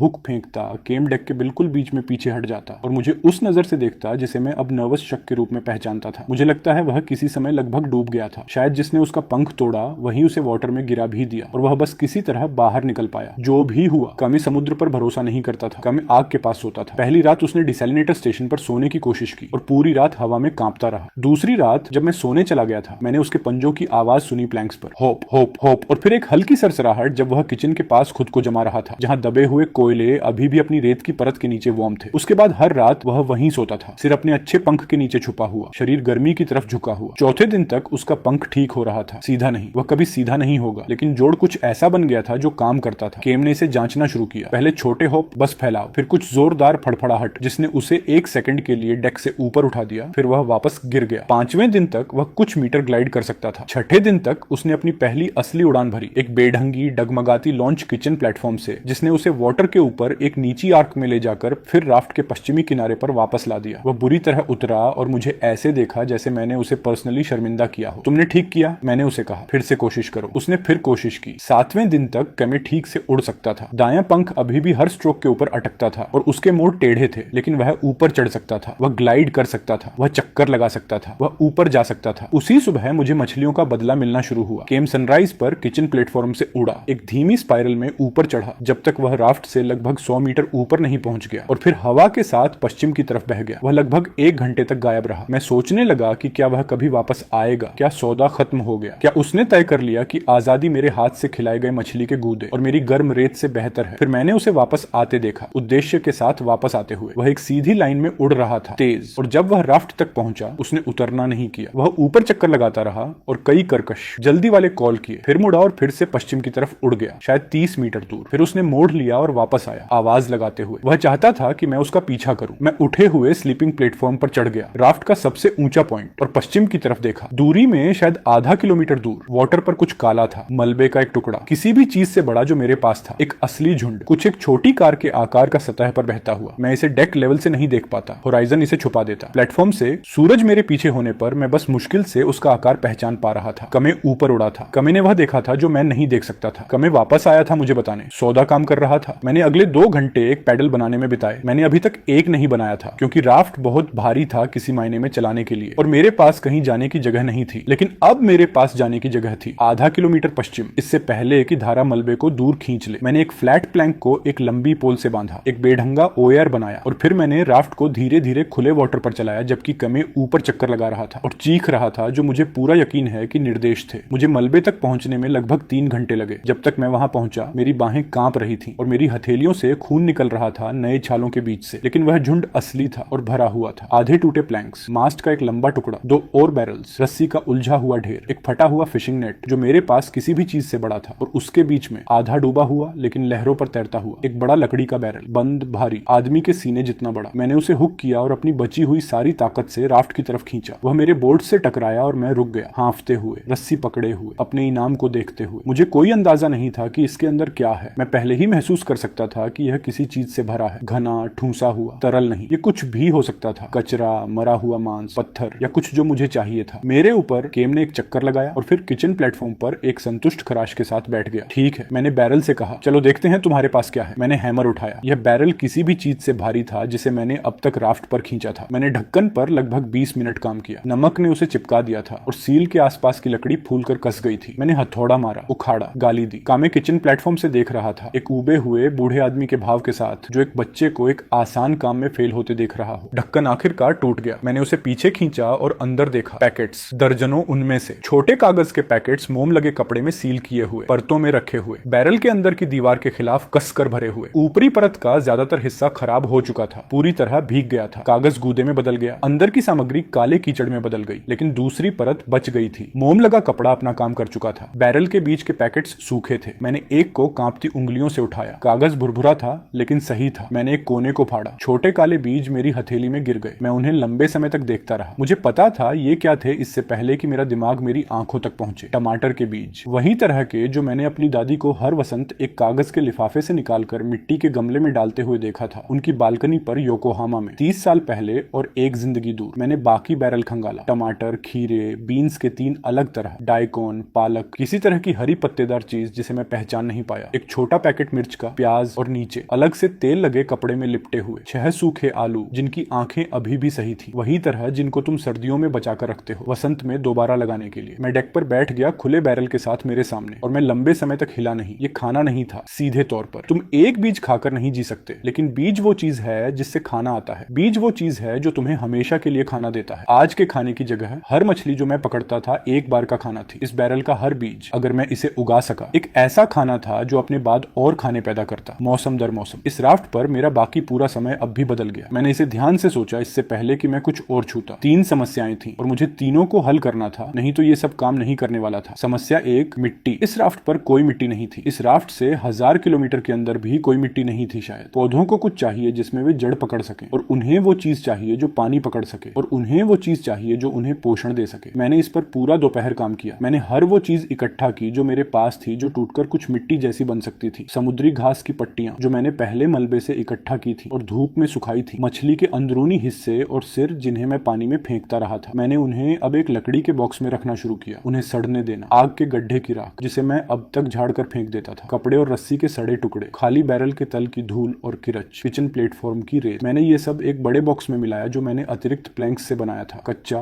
बदसूरत, सड़ी मछली और राख की गंध से भरा। लेकिन ये गहरा था, ये भारी था, ये पानी पकड़ता था जब मैंने थोड़ा डालकर टेस्ट किया। ये सबसे करीब चीज थी मिट्टी की जो मैं समुद्र के बीच में बना सकता था। यही काफी होना था। समस्या 2, पानी। ये सबसे मुश्किल हिस्सा था। डिसैलिनेटर रोज लगभग 700 मिलीलीटर बनाता था। मैं उसका ज्यादातर पी जाता था। पौधों पर डालने के लिए कोई अतिरिक्त नहीं था। अगर मैं सामान्य तरीके से बगीचे को पानी देने की कोशिश करता, मुझे मुझे पीने और उगाने के बीच चुनना पड़ता, और ये कोई चुनाव नहीं है। मैं पीता, पौधे मर जाते, खेल खत्म। मुझे एक सिस्टम चाहिए था जो बिल्कुल न्यूनतम मात्रा में पानी इस्तेमाल करे, बूंद बूंद, सिर्फ जहां जरूरत हो, बिना कुछ भी वाष्पीकरण या बहाव में बर्बाद हुए। मैं किचन प्लेटफॉर्म पर बैठा था, मेरे हाथ में कपड़े का एक टुकड़ा लिए, और इसके बारे में सोच रहा था। और फिर मुझे कुछ याद आया। जब मैं बच्चा था, मेरी दादी लंबे समय तक बीमार थी, और मैंने उन्हें अस्पताल में देखा था, एक धीमी आईवी ड्रिप के साथ जो उनके हाथ में जा रही थी। एक बैग तरल का हुक से लटका हुआ, एक पतली ट्यूब नीचे जाती हुई, ट्यूब के नीचे तरल बूंद बूंद उनकी नस में जा रहा था, धीमा, स्थिर, लगभग कुछ नहीं प्रति मिनट, लेकिन घंटों में ये जुड़कर इतना हो जाता था कि उन्हें जिंदा रख सके। मुझे पौधों के लिए यही करना था। मैंने इसे ऐसे बनाया। मैंने सूती कपड़े की एक लंबाई ली, पतली, सोखने वाली, वो तरह जो पानी को अपने साथ खींचती है कैपिलरी एक्शन से। मैंने सूती का एक सिरा डिसैलिनेटर के कलेक्शन क्रेट में डुबोया, जहां ताजा कंडेंसेट जमा होता था। मैंने सूती का दूसरा सिरा नीचे उस मिट्टी के बॉक्स तक ले गया जो मैंने बनाया था। कपड़ा क्रेट से पानी सोखता था और उसे धीरे धीरे अपनी लंबाई के साथ ले जाता था और उसे छोड़ता था, बूंद बूंद, दूसरे सिरे पर मिट्टी में। मैंने इसे टेस्ट किया। मैं लंबे समय तक सूती को देखते हुए बैठा रहा। लगभग 10 मिनट के बाद दूर वाला सिरा नमी से गहरा होने लगा। 20 मिनट के बाद एक अकेली बूंद कपड़े से मिट्टी में गिरी, फिर एक और, फिर एक और। ये काम कर रहा था। पौधों को पानी मिलेगा बिना मेरे पीने की सप्लाई खोए। समस्या 3, नमकीन हवा। भले ही मेरे पास मिट्टी हो और भले ही मेरे पास पानी हो, इस राफ्ट पर हवा बीजों के लिए जड़ थी। नमक की छींटें पौधों को मार देती थी, हवा उन्हें सुखा देती थी। सूरज बहुत सीधा और बहुत तेज था। अगर मैं बस अपना मिट्टी का बॉक्स डेक के खुले हिस्से पर रख देता और बीज लगाता, हर अंकुर एक दिन के अंदर मर जाता। मुझे एक ग्रीन हाउस चाहिए था। मैंने इसे बनाने में पूरे 2 दिन लगाए। मैंने फ्रेम सबसे पतले, सबसे हल्के प्लैंक्स से बनाया जो मेरे पास थे। एक चौकोर बेस लगभग 2 मीटर बाय 2 मीटर, 4 कोनों के खंभों के साथ जो लगभग 1.5 मीटर ऊंचे खड़े थे। मैंने जोड़ रस्सी से बांधे और उन्हें चेस्ट के कीलों से मजबूत किया। फिर मैंने सबसे बड़ा कैनवस का टुकड़ा ऊपर फैलाया और किनारों पर मैंने बॉय के फटे हुए पीले प्लास्टिक के टुकड़े इस्तेमाल किए। उन्हें सपाट पैनलों में काटा, इतना पारदर्शी कि कुछ रोशनी अंदर आए, इतना मजबूत कि हवा और छींटों को रोके। ये बदसूरत था, टेढ़ा मेढ़ा। कैनवस की छत बीच में झुक रही थी और प्लास्टिक की दीवारें कोनों पर ठीक से मिल नहीं रही थी। मुझे गैप्स को कपड़े की पट्टियों और पुरानी रस्सी से भरना पड़ा। लेकिन जब मैं उसके अंदर घुसा तीसरे दोपहर में और वहां बैठा उस मध्यम गर्म नमक रहित हवा में, ऐसा लगा जैसे मैंने एक छोटा कैथेड्रल बना लिया। मैंने अगली सुबह रोपण किया। मैंने अपनी उंगली से मिट्टी में छोटे गड्ढे बनाए। मैंने पहले गड्ढे में 2 टमाटर के बीज डाले, दूसरे में 2 खीरे के बीज, तीसरी कतार में बीन्स, पालक, डाइकॉन, वो पत्तेदार हरी चीज जिसे मैं नहीं जानता था। मैंने हर गड्ढे को धीरे से अपनी उंगलियों से ढक दिया। मैंने सूती ड्रिप लाइन को इस तरह रखा कि पानी बॉक्स के हर हिस्से तक पहुंचे। मैंने आलूओं को जंग लगे चाकू से सावधानी से काटा, हर आंख को सही रखते हुए, और उन्हें मिट्टी के एक अलग कोने में दबा दिया। फिर मैंने ग्रीन हाउस का कैनवस फ्लैप बंद किया और वहां से चला गया, क्योंकि मुझे पता था अगर मैं वहां बैठकर मिट्टी को घूरता रहूं तो वो कुछ भी जल्दी उगाने वाला नहीं है। जब बीज अपना धीमा काम कर रहे थे, मैंने दूसरी चीजें बनाई। शॉवर, मैंने इसे ग्रीन हाउस के पीछे बनाया। कैनवास की छत पर मैंने एक दूसरा छोटा सोलर डेसिलेटर बनाया। समुद्री पानी की एक सपाट ट्रे एक ढलान वाले कैनवस के नीचे, और मैंने इसे इस तरह सेट किया कि कंडेंसेट एक लकड़ी की नाली से बहकर एक सील बंद प्लास्टिक क्रेट में जाए जो सिर की ऊंचाई से ऊपर लटका हुआ था। क्रेट के नीचे एक छोटा छेद ड्रिल किया गया था और उस छेद में एक लकड़ी की खूंटी फंसाई गई थी स्टॉपर के रूप में। पहली बार जब मैंने इसे इस्तेमाल किया, मैं क्रेट के नीचे खड़ा हुआ सिर्फ अपने शॉर्ट्स में, और मैंने खूंटी खींची। पानी नीचे गिरा छेद वाले ढक्कन के नीचे के हिस्से से। ताजा पानी, धीमी धार, असली बहाव नहीं, लेकिन असली साफ सूरज से गर्म पानी मेरे सिर और कंधों पर और मेरी पीठ पर बहता हुआ 2 हफ्तों से ज्यादा समय में पहली बार। मैंने अपनी आंखें बंद की और वहां खड़ा रहा जब तक क्रेट खाली नहीं हो गया। मैं इसे डिस्क्राइब करने की कोशिश नहीं करने वाला। मैं बस इतना कहूंगा कि कुछ चीजें होती हैं जिन्हें तुम अपनी पुरानी जिंदगी में हल्के में लेते हो, और जब तुम उन्हें खोने के बाद वापस पाते हो, वे छोटी रहना बंद कर देती हैं। एक शोवर रहना बंद कर देता है। ये एक तरह की वापसी बन जाता है, फिर से इंसान होने का एक छोटा टुकड़ा। मैं धूप में सूख गया, अपने शॉर्ट्स वापस पहने और बाकी दिन के लिए खुद को एक अलग आदमी जैसा महसूस किया। बिस्तर, इसमें मुझे एक शाम और एक सुबह लगी। मैंने सोने वाले प्लेटफॉर्म को ठीक से फिर से बनाया। इस बार एक असली फ्रेम, 4 भारी खंभे, ऊपर प्लैंक्स, जोड़ मजबूत किए गए। प्लेटफॉर्म पर मैंने एक तरह का गद्दा बनाया, एक लंबी थैली 2 कैनवस के टुकड़ों से बनी जो फिशिंग लाइन से सिली हुई थी। उसमें भरी हुई मुट्ठी भर सूखी समुद्री घास जो मैं इकट्ठा कर रहा था और धूप में सुखा रहा था। समुद्री घास उछाल वाली थी और अपना आकार रखती थी। गद्दा नरम नहीं था जिस तरह असली गद्दा नरम होता है, लेकिन ये लकड़ी का तख्ता भी नहीं था। इसमें दबाव था, इसमें गर्मी थी। मैंने एक तकिया भी उसी तरह बनाया, एक छोटा कैनवस सैक जिसमें मुड़े हुए कपड़े भरे हुए थे। उस रात मैं एक असली बेड पर लेटा, एक असली शेल्टर में, एक राफ्ट पर जिसे मैंने अपने खुद के हाथों से बनाया था, और मैं रोया, बस थोड़ा सा, कैनवस तकिए में। उदासी से नहीं, कुछ और से, कुछ ऐसा जिसके लिए मेरे पास कोई शब्द नहीं था। Kitchen upgraded. मैंने हार्थ के पास एक छोटा टेबल बनाया, 4 छोटे पैरों पर एक सपाट प्लैंक और एक स्टूल, लकड़ी का एक सिंगल ब्लॉक आधे बैरल से जिसे मैंने काटा था। मैंने अपने मील्स खाना शुरू किया टेबल पर बैठकर इंस्टेड ऑफ फायर के पास क्राउच करके। केम उछलकर टेबल के ऑपोजिट एंड पर आ जाती थी जब मैं खाता था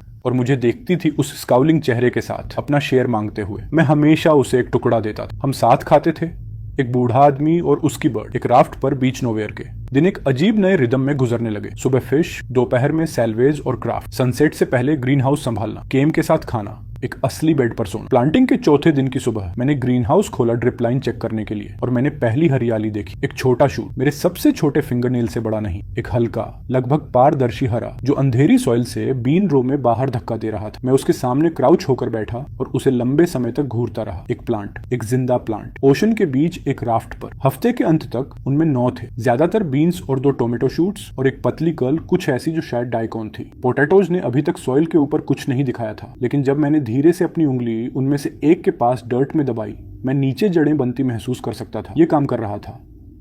केम ग्रीन हाउस की अनऑफिशियल गार्डियन बन गई थी। उसने हर सुबह कैनवस रूफ के कोने पर बैठना शुरू कर दिया था, ग्रीन हाउस के अंदर एक सस्पिशियस आंख से स्कैन करते हुए, किसी भी इंसेक्ट को जो यहाँ मौजूद नहीं था करीब आने की हिम्मत देते हुए उसके प्लांट्स के पास। उसने तय कर लिया था कि ग्रीन हाउस उसका है। मैंने बहस नहीं की। ऐसे ही 2 और हफ्ते गुजर गए। गार्डन बढ़ा, राफ्ट उसके साथ बढ़ा। मैंने साउथ साइड पर एक और छोटा एक्सपेंशन जोड़ा, हर दिशा में लगभग 1 मीटर और बनाते हुए, सिर्फ उस स्टोरेज के लिए जो अब मुझे चाहिए था। मैंने किचन के पास एक दूसरा स्मोकिंग रैक बनाया और फिश को सही तरीके से स्मोक करना शुरू किया, उन्हें लंबी कतारों में लटकाते हुए स्लो हीट के ऊपर। असली फूड स्टोरेज, खराब दिनों के खिलाफ एक बफर। मेरे पास सब था, फायर, फ्रेश वाटर, एक शॉवर, एक बेड, एक गार्डन, एक कंपेनियन, किचन में लटकती स्मोक्ड फिश, सिर के ऊपर एक रूफ, एक रूटीन। कुछ दिनों के लिए मैंने खुद को विश्वास करने दिया कि यह सस्टेनेबल था, कि अगर कुछ नहीं बदला मैं ऐसे जी सकता था, शांति से, सावधानी से, फिशिंग और गार्डनिंग करते हुए और अपने छोटे फ्लोटिंग घर को लंबे समय तक संभालते हुए, शायद हमेशा के लिए। फिर एक सुबह सनराइज के तुरंत बाद राफ्ट झुका, ज्यादा नहीं, बस एक अचानक झटका, शायद 10 सेंटीमीटर एक तरफ उठान। उस तरह की मोशन जो तुम्हें मिले अगर कुछ बहुत बड़ा बोर्ड्स के नीचे से गुजरा हो, इतना करीब कि वाटर को रास्ते से धकेल दे। मैंने फिशिंग लाइन गिरा दी जो मैं पकड़े हुए था और वेस्टर्न एज की ओर भागा। मैं वहां समय पर पहुंचा इसे देखने के लिए। एक बैक, एक ग्रे बैक जो सरफेस तोड़ रही थी, एक धीमे सेकंड के लिए फिर नीचे फिसल गई। एक फिन जो वाटर से बाहर खड़ी थी, वीक 1 वाले 1.5 मीटर शार्क की छोटी ट्रायंगुलर फिन नहीं, एक ऊंची फिन, एक चौड़ी फिन, उसका बेस मेरी बांह जितना मोटा। जिस बॉडी से फिन जुड़ी थी वह राफ्ट के नीचे धीरे धीरे गुजरी। उसे लगभग 3 सेकंड लगे वेस्टर्न एज से ईस्टर्न एज तक जाने में। राफ्ट 8 मीटर लंबा था। जो चीज मेरे नीचे थी वह कम से कम 5 मीटर थी। वह एक बार फिर दूर की तरफ सरफेस पर आई, हवा का एक धीमा एक्सेल छोड़ा, जो भी उसके पास ब्लो होल के लिए था। नहीं, शार्क्स हवा नहीं छोड़ते, वह सिर्फ वाटर डिस्प्लेसमेंट था। और फिर वह गहरे नीले में डूब गई और गायब हो गई। मैं अपने राफ्ट के किनारे खड़ा रहा और मैं हिला नहीं। केम ग्रीन हाउस रूफ से नीचे आई और मेरे पास प्लैंक्स पर उतर गई। उसने एक धीमी आवाज निकाली, इस बार रास्प नहीं, एक अलग आवाज, एक चिंतित आवाज। हाँ, मैंने धीरे से कहा। मैंने उसे देखा। मैं लंबे समय तक वहीं खड़ा रहा जब वाटर फिर से शांत हो गया। वीक 1 वाला शार्क एक जुवेनाइल था, एक टेस्ट, एक स्काउट। यह इन वाटर्स की असली पॉपुलेशन थी। यह वह था जिससे मेरा राफ्ट छिपा हुआ था, वह चीज जिसने रात में मेरे बोर्ड्स को छुआ था, वह चीज जिसने मेरी प्लैंकिंग पर ग्रूव्स छोड़े थे जो मेरे एक छोटे जुवेनाइल शार्क ने नहीं किए थे। वह यही था और अब उसे पता था कि मैं कहां था। मैंने अपनी राफ्ट के पार वापस देखा। मेरी खूबसूरत, नाजुक, बढ़ती हुई raft, greenhouse, shower, kitchen, bed, सब कुछ जो मैंने इन पिछले हफ्तों में बनाया था, ये सब कुछ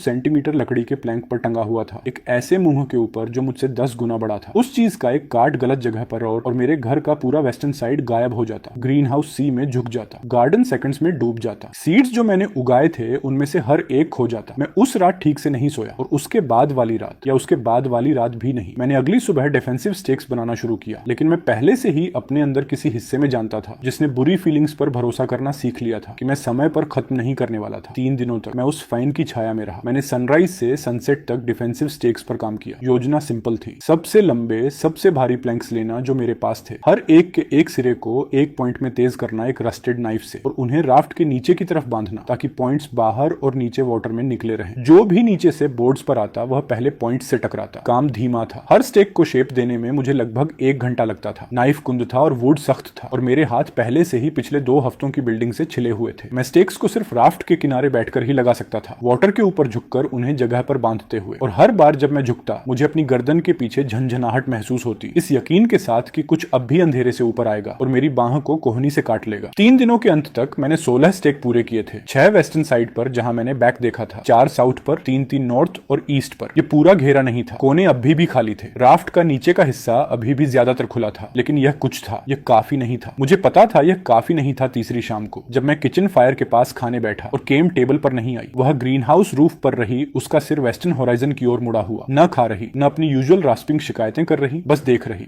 एक बार उसने एक धीमी आवाज निकाली जो मैंने उससे पहले कभी नहीं सुनी थी, एक कराह और एक सीटी के बीच कहीं। वह आवाज जो एक एनिमल निकालता है जब वह जानता है। मैं उस रात बेड पर नहीं सोया। मैं किचन प्लेटफॉर्म पर लेट गया उसकी जगह, बैंक्ड कोल्स के पास, एक हैमर एक हाथ में और रस्टेड नाइफ दूसरे में और चेस्ट से गटिंग नाइफ पहुंच के अंदर। मैंने खुद से कहा यह सिर्फ एक प्रिकॉशन था। मैंने खुद से कहा मैं फायर के पास बेहतर सोऊंगा। मैंने उस रात खुद से बहुत छोटे तरीकों से झूठ बोला। मैं आधी रात के बाद कहीं सो गया। क्रैश ने मुझे जगा दिया। वह थर्ड नहीं था, वह बम्प नहीं था, वह क्रैश था। एक गीली, टूटती, बिखरती आवाज जो मैंने प्लैंक्स के जरिए महसूस की उससे पहले कि मैंने उसे अपने कानों से सुना। पूरी राफ्ट साइड में झटकी। मैं किचन प्लेटफॉर्म से लुढ़क गया और अपने कंधे पर डेक से टकराया। केम चिल्ला रही थी। मैंने उसे ऐसी आवाज निकालते कभी नहीं सुना था। वह उसकी यूजुअल हॉर्स रास्प नहीं थी। वह एक ऊंची, फटी हुई, घबराई हुई चीख थी, बार बार, जो मेरे ऊपर कहीं अंधेरे में से आ रही थी। मैं अपने हाथों और घुटनों पर घिसट कर उठा और अपनी दिशा समझने की कोशिश की। राफ्ट का ईस्टर्न साइड ऊपर झुका हुआ था, वेस्टर्न साइड नीचे झुका हुआ था। वाटर प्लैंक्स के किनारे से ऊपर छलक रहा था जहां ग्रीन हाउस था और मैं सुन सकता था केम की चीख के ऊपर भी वुड के टूटने की आवाज कहीं मेरे नीचे। एक और क्रैश। राफ्ट फिर झटकी। झुकाव और खराब हो गया। मैं गीले डेक पर फिसला और किचन प्लेटफॉर्म के साइड में जा टकराया। मैंने खुद को मजबूर किया वेस्टर्न एज की ओर देखने के लिए। मूनलाइट में मैंने ग्रीन हाउस देखा। वह टूट रहा था। राफ्ट का पूरा वेस्टर्न कॉर्नर, वह कोना जिस पर मैंने इतनी मेहनत की थी, वह कोना ग्रीन हाउस और गार्डन के साथ और 3 हफ्तों के प्लांटेड सीड्स के साथ बाकी से अलग हो रहा था। स्टेकस जो मैंने उस साइड पर लगाए थे टूटे हुए थे और लटक रहे थे। प्लैंक्स जिन्हें मैंने एक साथ बांधा था अपनी रोप्स को एक एक करके छोड़ रहे थे। जैसा मैं देख रहा था ग्रीन हाउस की कैनवास छत अंदर की ओर ढह गई और मिट्टी का एक काला ढेर और टूटे हुए गमले वाटर में फिसल गए। 3 हफ्तों की उगाई, हर एक अंकुर, हर एक बीन, हर एक टोमेटो, आलू जिन्हें मैंने अपनी उंगलियों से दबाया था, ये सब एक ही सांस के समय में अंधेरे वाटर में फिसल गया। मुझे लगता है मैंने कुछ चिल्लाया, मुझे याद नहीं क्या। मैं टूटते किनारे की ओर रेंगता हुआ बढ़ा, अपने हाथों और घुटनों पर रेंगता हुआ, क्योंकि डेक अब चलने के लिए बहुत खड़ा था। मेरे पास कुछ आधा बना हुआ विचार था, कुछ बचाने का, कुछ भी, एक मुट्ठी मिट्टी, एक अकेला अंकुर, कुछ भी। वही गलती थी। तीसरा वार तब आया जब मैं किनारे तक पहुंचा। पहले 2 से बढ़ा। पूरा राफ्ट ऊपर उछला और मुड़ा और मेरे नीचे का डेक, गीला, झुका हुआ, टूटा हुआ डेक, एक ही सेकंड में मेरे हाथों और घुटनों के नीचे से साइड में खिसक गया। मैं फिसला। मैं तख्तों पर फिसलता हुआ खुले वाटर की ओर गया जैसे मैं बर्फ की स्लाइड पर हूं। मैंने पकड़ने के लिए कुछ टटोला। मेरी उंगलियां आधे सेकंड के लिए एक टूटे तख्ते के किनारे पर अटकी और छूट गईं। मेरी कोहनी टूटी हुई स्टेक के साइड से टकराई और दर्द मेरी पूरी बाह में दौड़ गया और मेरी बची हुई पकड़ भी छूट गई। फिर मैं वाटर में था। मैं तुरंत नीचे चला गया। ठंड ने मुझे ऐसे पकड़ा जैसे किसी ने मेरे सीने को जकड़ लिया हो। जितना मैंने उम्मीद की थी उससे कहीं ज्यादा ठंडा। हफ्तों तक महसूस करने के बाद भी मेरा मुंह नमक से भर गया। मेरी आंखें जलने लगी। मेरे कान नीचे चले गए और दुनिया धीमी, दब गई और असंभव रूप से बड़ी हो गई। मैंने किक मारी और अपना सिर सतह के ऊपर निकाला। मैंने एक सांस ली। राफ्ट वहीं था, वहीं 1 मीटर से भी कम दूर। उसका टूटा किनारा चांदनी में हिल रहा था। मैंने उसकी ओर हाथ बढ़ाया। मेरे नीचे एक साया हिला। मैंने उसे देखने से पहले महसूस किया। मेरे पैरों के पास वाटर में एक हलचल, किसी बहुत बड़े चीज के पास से गुजरने का एहसास। मैंने नीचे देखा। मुझे नीचे नहीं देखना चाहिए था और अंधेरे वाटर के अंदर मैंने उसे देखा। वह मेरी ओर उठ रहा था, धीरे, जैसे कोई चीज उठती है जब उसे जल्दी नहीं करनी, क्योंकि उसे पता है शिकार कहीं नहीं जा सकता। एक लंबा फीका आकार गहरे अंधेरे से ऊपर आता हुआ। मुंह खुला था। मैं दांतों की पंक्तियां देख सकता था। चांदनी में सफेद, अंदर की ओर झुकी हुई 2 टेढ़ी लाइनों में। मैंने तैरने की कोशिश की। मैंने ऊपर तैरने की कोशिश की, दूर, साइड में, राफ्ट की ओर, कहीं भी। मेरी बाहें धीमे वाटर में चली, जो शरबत जैसा लग रहा था। मैं आगे नहीं बढ़ा। साया उठता रहा। मेरे पास एक पूरा विचार सोचने का समय था। यही है मैं दूसरी बार कैसे मरता हूँ। फिर साइड से टक्कर आई। वह शार्क नहीं थी। उसने शार्क को मारा, मुझे नहीं। कुछ तेज, धूसर और भारी मेरी बाईं ओर से आया और उठते हुए मुंह के साइड में टकराया। शार्क का सिर साइड में झटका। दांतों की पंक्तियां खाली पर बंद हो गई। शार्क का पूरा लंबा शरीर रास्ते से हट गया। अंधेरे वाटर में मुझसे दूर बहता हुआ, जैसे चौंक कर धीमा हो गया हो। मैंने उस चीज को देखा जिसने उसे मारा था। वह एक डॉल्फिन था। छोटा नहीं, बड़ा जानवर, शायद 2.5 मीटर लंबा। उसके शरीर के एक साइड पर एक पुराना मुड़ा हुआ निशान चलता हुआ। वह वाटर में घूमा और शार्क की ओर वापस आया और फिर से टकराया, सिर नीचे। पूरी गति से शार्क के गलफड़ों में टक्कर मारी। शार्क मुड़ी और काटने की कोशिश की। डॉल्फिन तेज था। वह ऊपर और दूर निकल गया, एक तंग घुमाव में लौटा और तीसरी बार शार्क को मारा, इस बार सिर के साइड में। शार्क ने हार मान ली। उसने अपने लंबे शरीर को मोड़ा और गहरे अंधेरे में नीचे चला गया और गायब हो गया। मैं अभी भी वाटर में था। मैं हिलना बंद कर चुका था। मुझे लगता है मैं सदमे में था। डॉल्फिन मेरी ओर आया। मैं कहना चाहता कहता हूँ कि मुझे कोई डर नहीं लगा। ये सच नहीं है। मैंने अभी अभी एक 5 मीटर की शार्क को मुझे खाने की कोशिश करते देखा था और अब एक जानवर जो लगभग उतना ही लंबा था सीधे मेरे चेहरे की ओर तैर रहा था और मेरे शरीर का हर हिस्सा जो पिछले कुछ मिनटों में बचा था मुझे कह रहा था कि जितनी तेज हो सके तैर कर दूर जाओ। मैं नहीं हिला। डॉल्फिन धीमा हुआ। वह बहुत धीरे से मेरे नीचे आया और मैंने उसकी पीठ को अपने सीने और कंधों से टकराते महसूस किया। चिकनी रबड़ जैसी त्वचा, वार्म, किसी तरह वाटर से ज्यादा वार्म। उसने मुझे बिना मेहनत उठाया, बस उठाया, मेरा सिर और कंधे वाटर से ऊपर अपनी पीठ पर उठाते हुए, जैसे कोई माता पिता बच्चे को उठाते हैं। उसने मुझे राफ्ट की ओर ले गया। ये धीरे चला, जानबूझकर, जिस तरह तुम चलते हो जब तुम डरते हो कि जो तुम पकड़ रहे हो उसे गिरा दोगे। ये मुझे राफ्ट के टूटे किनारे तक लाया और खुद को तख्तों के खिलाफ दबाया ताकि मैं पकड़ सकूं। मैंने एक तख्ते के फटे किनारे को दोनों हाथों से पकड़ा और खींचा। डॉल्फिन ने नीचे से मेरे पैरों के खिलाफ धक्का दिया, मुझे ऊपर की ओर धकेलते हुए।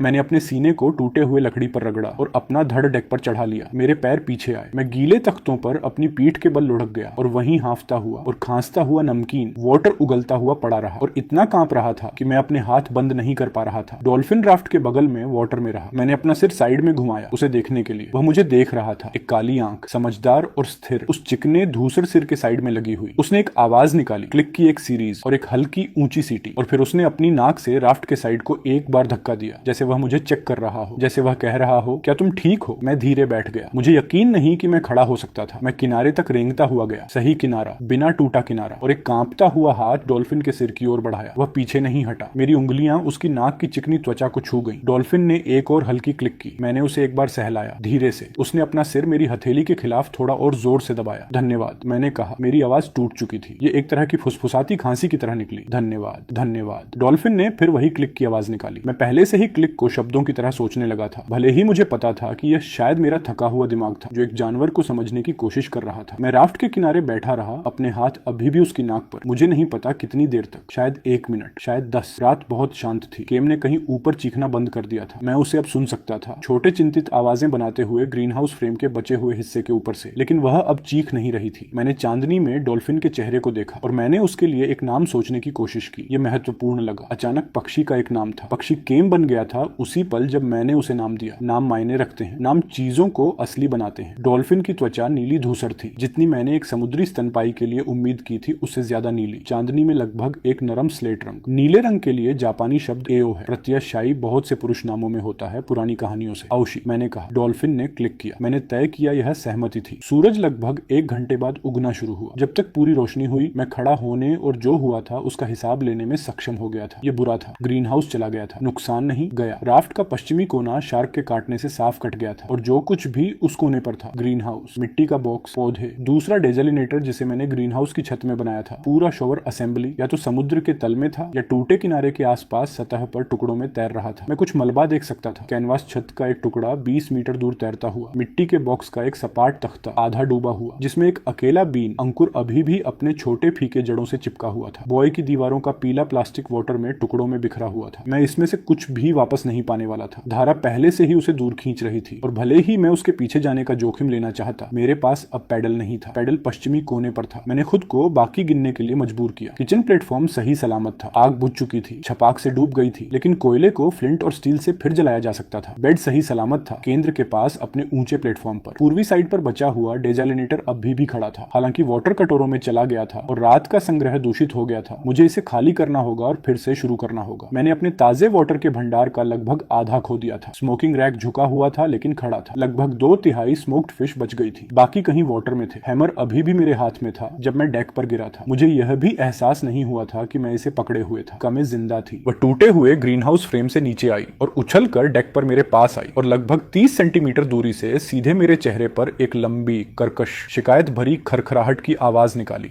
मुझे कोई आइडिया नहीं था कि वह मुझे क्या बता रही थी। मुझे लगता है वह मुझे बता रही थी कि मैं पानी में गिरने के लिए एक बेवकूफ था। मैंने उससे कहा कि वह सही थी। आओशी अभी भी राफ्ट के पास वाटर में था। वह गया नहीं था। वह धीरे धीरे चक्कर लगा रहा था, शायद 10 मीटर दूर। देख रहा था। हर कुछ मिनट में वह टूटे किनारे पर वापस आता और अपनी नाक से उसे छूता, जैसे वह चेक कर रहा हो कि मैं अभी भी सीधा हूं या नहीं। मैं किचन प्लेटफॉर्म पर बैठ गया, मेरे एक साइड पर कामे और दूसरे साइड वाटर में ओशी के साथ, और मैंने अपना चेहरा अपने हाथों में रख लिया। और मैंने बहुत कोशिश की कि मैं रोऊं नहीं, क्योंकि रोना वाटर की बर्बादी होता जिसे मैं खो नहीं सकता था। जब मैंने मैंने अपने हाथ अपने चेहरे से हटाए। मैंने टूटे डेक के पार उस खाली जगह की ओर देखा जहां ग्रीन हाउस था। 3 हफ्तों की उगाई, हर सीड जो मैंने लगाया था, ड्रिप इरिगेशन सिस्टम, शावर जिसके नीचे मैं खड़ा हुआ था और फिर से इंसान जैसा महसूस किया था, सब 1 मिनट से कम में चला गया। लेकिन मैं जिंदा था। 2 जानवरों ने तय किया था, उन कारणों से जिन्हें मैं समझ नहीं सकता, कि मैं जिंदा रहने लायक था। पक्षी ने मुझे चेतावनी दी थी, डॉल्फिन ने मुझे बाहर खींचा था। मैं अब अकेला नहीं था। मैं खड़ा हुआ, मेरे पैर अभी भी कांप रहे थे, लेकिन उन्होंने मुझे संभाला। मैं राफ्ट के पूर्वी किनारे तक चला, सुरक्षित किनारा, वह किनारा जहां वाटर खाली था, और मैंने उगते सूरज की ओर देखा। एक बात निश्चित थी, अगली बार जब शार्क वापस आएगी, और वह वापस आएगी, या तो मेरा राफ्ट एक किला होगा या मेरा राफ्ट टुकड़े टुकड़े होगा। तीसरा विकल्प नहीं था। मैंने हैमर उठाया। मैंने अगले 3 दिनों तक नहीं सोया। मेरा मतलब लगभग सच में है। मैं 2 बार लेटा, एक बार दूसरे दिन दोपहर में 1 घंटे के लिए, एक बार शायद तीसरी रात 2 घंटे के लिए, जब मेरे हाथ थकान से काम करना बंद कर चुके थे। बाकी समय मैं काम करता रहा। मैं वैसे काम करता रहा जैसे तुम तब काम करते हो जब तुम समझ चुके होते हो कि अगली गलती आखिरी गलती है। हमले के बाद पहली सुबह मैंने अपने दिमाग में एक सूची बनाई और उसे ऐसे पकड़े रखा जैसे प्रार्थना। 1, टूटे कोने को फिर से बनाओ ताकि राफ्ट फिर से संरचनात्मक रूप से पूरा हो। 2, एक असली परिधि रक्षा बनाओ जो पूरी तरह चारों ओर जाए, कोई खाली जगह नहीं। 3, एक हथियार बनाओ जिसे मैं किसी बड़े चीज के खिलाफ इस्तेमाल कर सकूं। 4, ग्रीन हाउस को किसी दूसरे साइड पर फिर से बनाओ उन सीड्स के साथ जो मेरे पास बचे हैं। 5,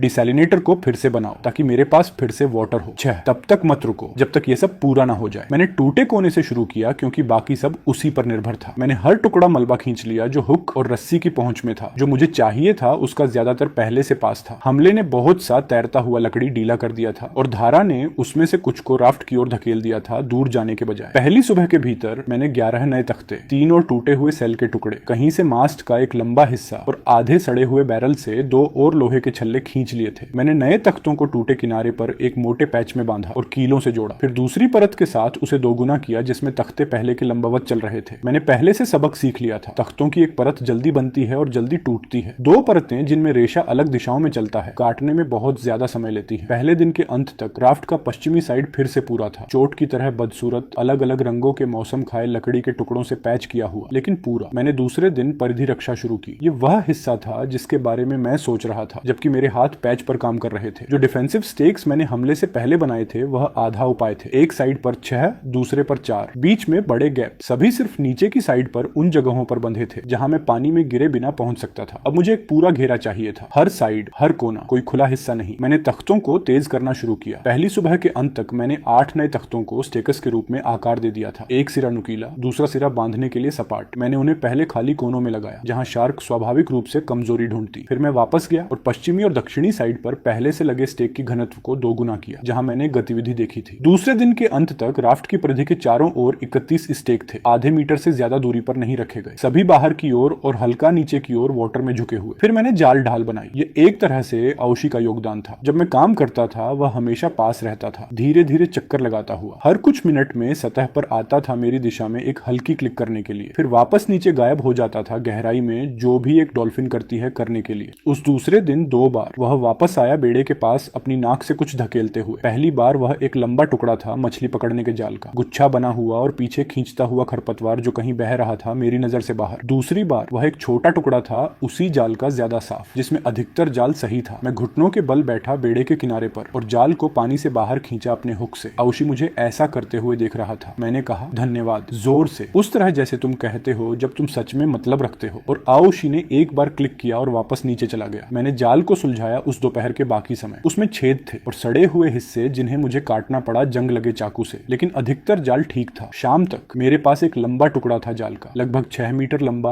और 2 मीटर गहरा। मैंने उसे सेट किया बेड़े के नीचे। मैंने जाल के ऊपरी किनारे को बांधा परिधि के खंभों से चारों ओर उस साइड पर जहां हमला हुआ था, ताकि जाल सीधा नीचे लटकता था पानी में एक पर्दे की तरह। मैंने नीचे के किनारे को भारी किया लोहे के छल्लों और सबसे भारी धातु के टुकड़ों से जो मुझे मिल सके। जाल नीचे गया लगभग 1.5 मीटर बेड़े के नीचे और फिर थोड़ा बाहर की ओर बहा धारा में। मकसद सीधा था, एक शार्क जो नीचे से ऊपर आती सीधे तख्तों पर नहीं टकरा पाएगी, वह पहले जाल से टकराएगी। जाल एक 5 मीटर शार्क को नहीं रोकेगा, कुछ भी जो मैं बना सकता था नहीं रोकेगा एक 5 मीटर शार्क को सीधे हमले में, लेकिन यह उलझाएगा, धीमा करेगा और भ्रमित करेगा किसी भी चीज को जो इससे टकराए। यह शार्क का नंबर एक हथियार छीन लेगा जो था गति और नीचे से हमले का सरप्राइज।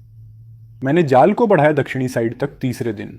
चौथे दिन की सुबह तक यह कवर कर रहा था बेड़े के हर साइड को, सिवाय एक छोटे हिस्से के पूर्वी पिछले हिस्से पर जहां मैंने एक गैप छोड़ा मछली पकड़ने के लिए। मैंने डबल हुल बनाया तीसरे दिन जाल के सेक्शनों के बीच में। सिद्धांत वही था जैसा परिधि रक्षा का, एक परत तख्तों की होने के बजाय जो बनाती है बेड़े का साइड। मैंने दूसरी परत जोड़ी बाहर, बांधी और कील लगाई बिल्कुल चिपकाकर पहली के साथ। दोनों परतें मिलकर बनाती थी बेड़े का साइड लगभग 2 गुना मोटा। एक काट जो तोड़ देता एकल तख्तों को सिर्फ तोड़ेगा बाहरी परत डबल तख्तों की। मैंने डबल हुल किया चारों ओर। तीसरे दिन के अंत तक बेड़ा साफ अलग दिख रहा था, नीचा भारी बैठा हुआ पानी में कुछ सेंटीमीटर नीचे अतिरिक्त वजन से, लेकिन ठोस उस तरह से जैसा वह पहले कभी नहीं था। मैंने हार्पून पर काम शुरू किया चौथे दिन सुबह। मैं इसे शुरू से प्लान कर रहा था। मछली पकड़ने की छड़ी थी मछलियों के लिए, हथौड़ा था बनाने के लिए, चाकू था छोटे काम के लिए। इनमें से कोई भी हथियार नहीं था किसी चीज के खिलाफ आदमी के आकार की, अकेले छोड़ो किसी चीज के आकार की छोटे व्हेल जैसी। मुझे पहुंच चाहिए थी, मुझे एक नोक चाहिए थी जो छेद कर सके, मुझे एक तरीका चाहिए था वापस लाने का जो भी मैं फेंकूं। मैंने चुना सबसे लंबा सीधा डंडा जो मेरे पास था, मस्तूल का एक टुकड़ा लगभग 2.5 मीटर लंबा, चिकना और घना सालों के नमक से। मैंने एक सिरा तेज किया मस्तूल का एक खुरदुरी नोक में चाकू से, फिर मैंने बांधा एक लोहे का खंभा उस नुकीले सिरे पर ताकि धातु बढ़ाए पहुंच, और 20 सेंटीमीटर वह खंभा सबसे तेज धातु का टुकड़ा था जो मेरे पास था। एक टुकड़ा जिसे मैंने हथौड़े से लंबी सुई के आकार में ढाला था 2 शामों की धैर्य भरी मेहनत में, और वह बैठा था एक खांचे में जो मैंने काटा था मस्तूल में, कसकर बंधा हुआ 3 घुमाव डबल रस्सी के, और फिर सील किया गया मछली के तेल में भीगे कपड़े की परत से जिसे मैंने सूखने दिया सख्त। मैंने बांधी एक लंबाई सबसे मजबूत रस्सी की जो मेरे पास थी मस्तूल के पीछे वाले सिरे से। रस्सी का दूसरा सिरा मैंने बांधा रसोई प्लेटफॉर्म के बेस से, सबसे मजबूत संरचना बेड़े पर। विचार था हार्पून फेंको, लाइन पकड़े रहो, कभी हार्पून मत खो, बेड़े को खुद एंकर बनने दो। मैंने बनाया एक दूसरा हार्पून उस दिन के अंत तक, छोटा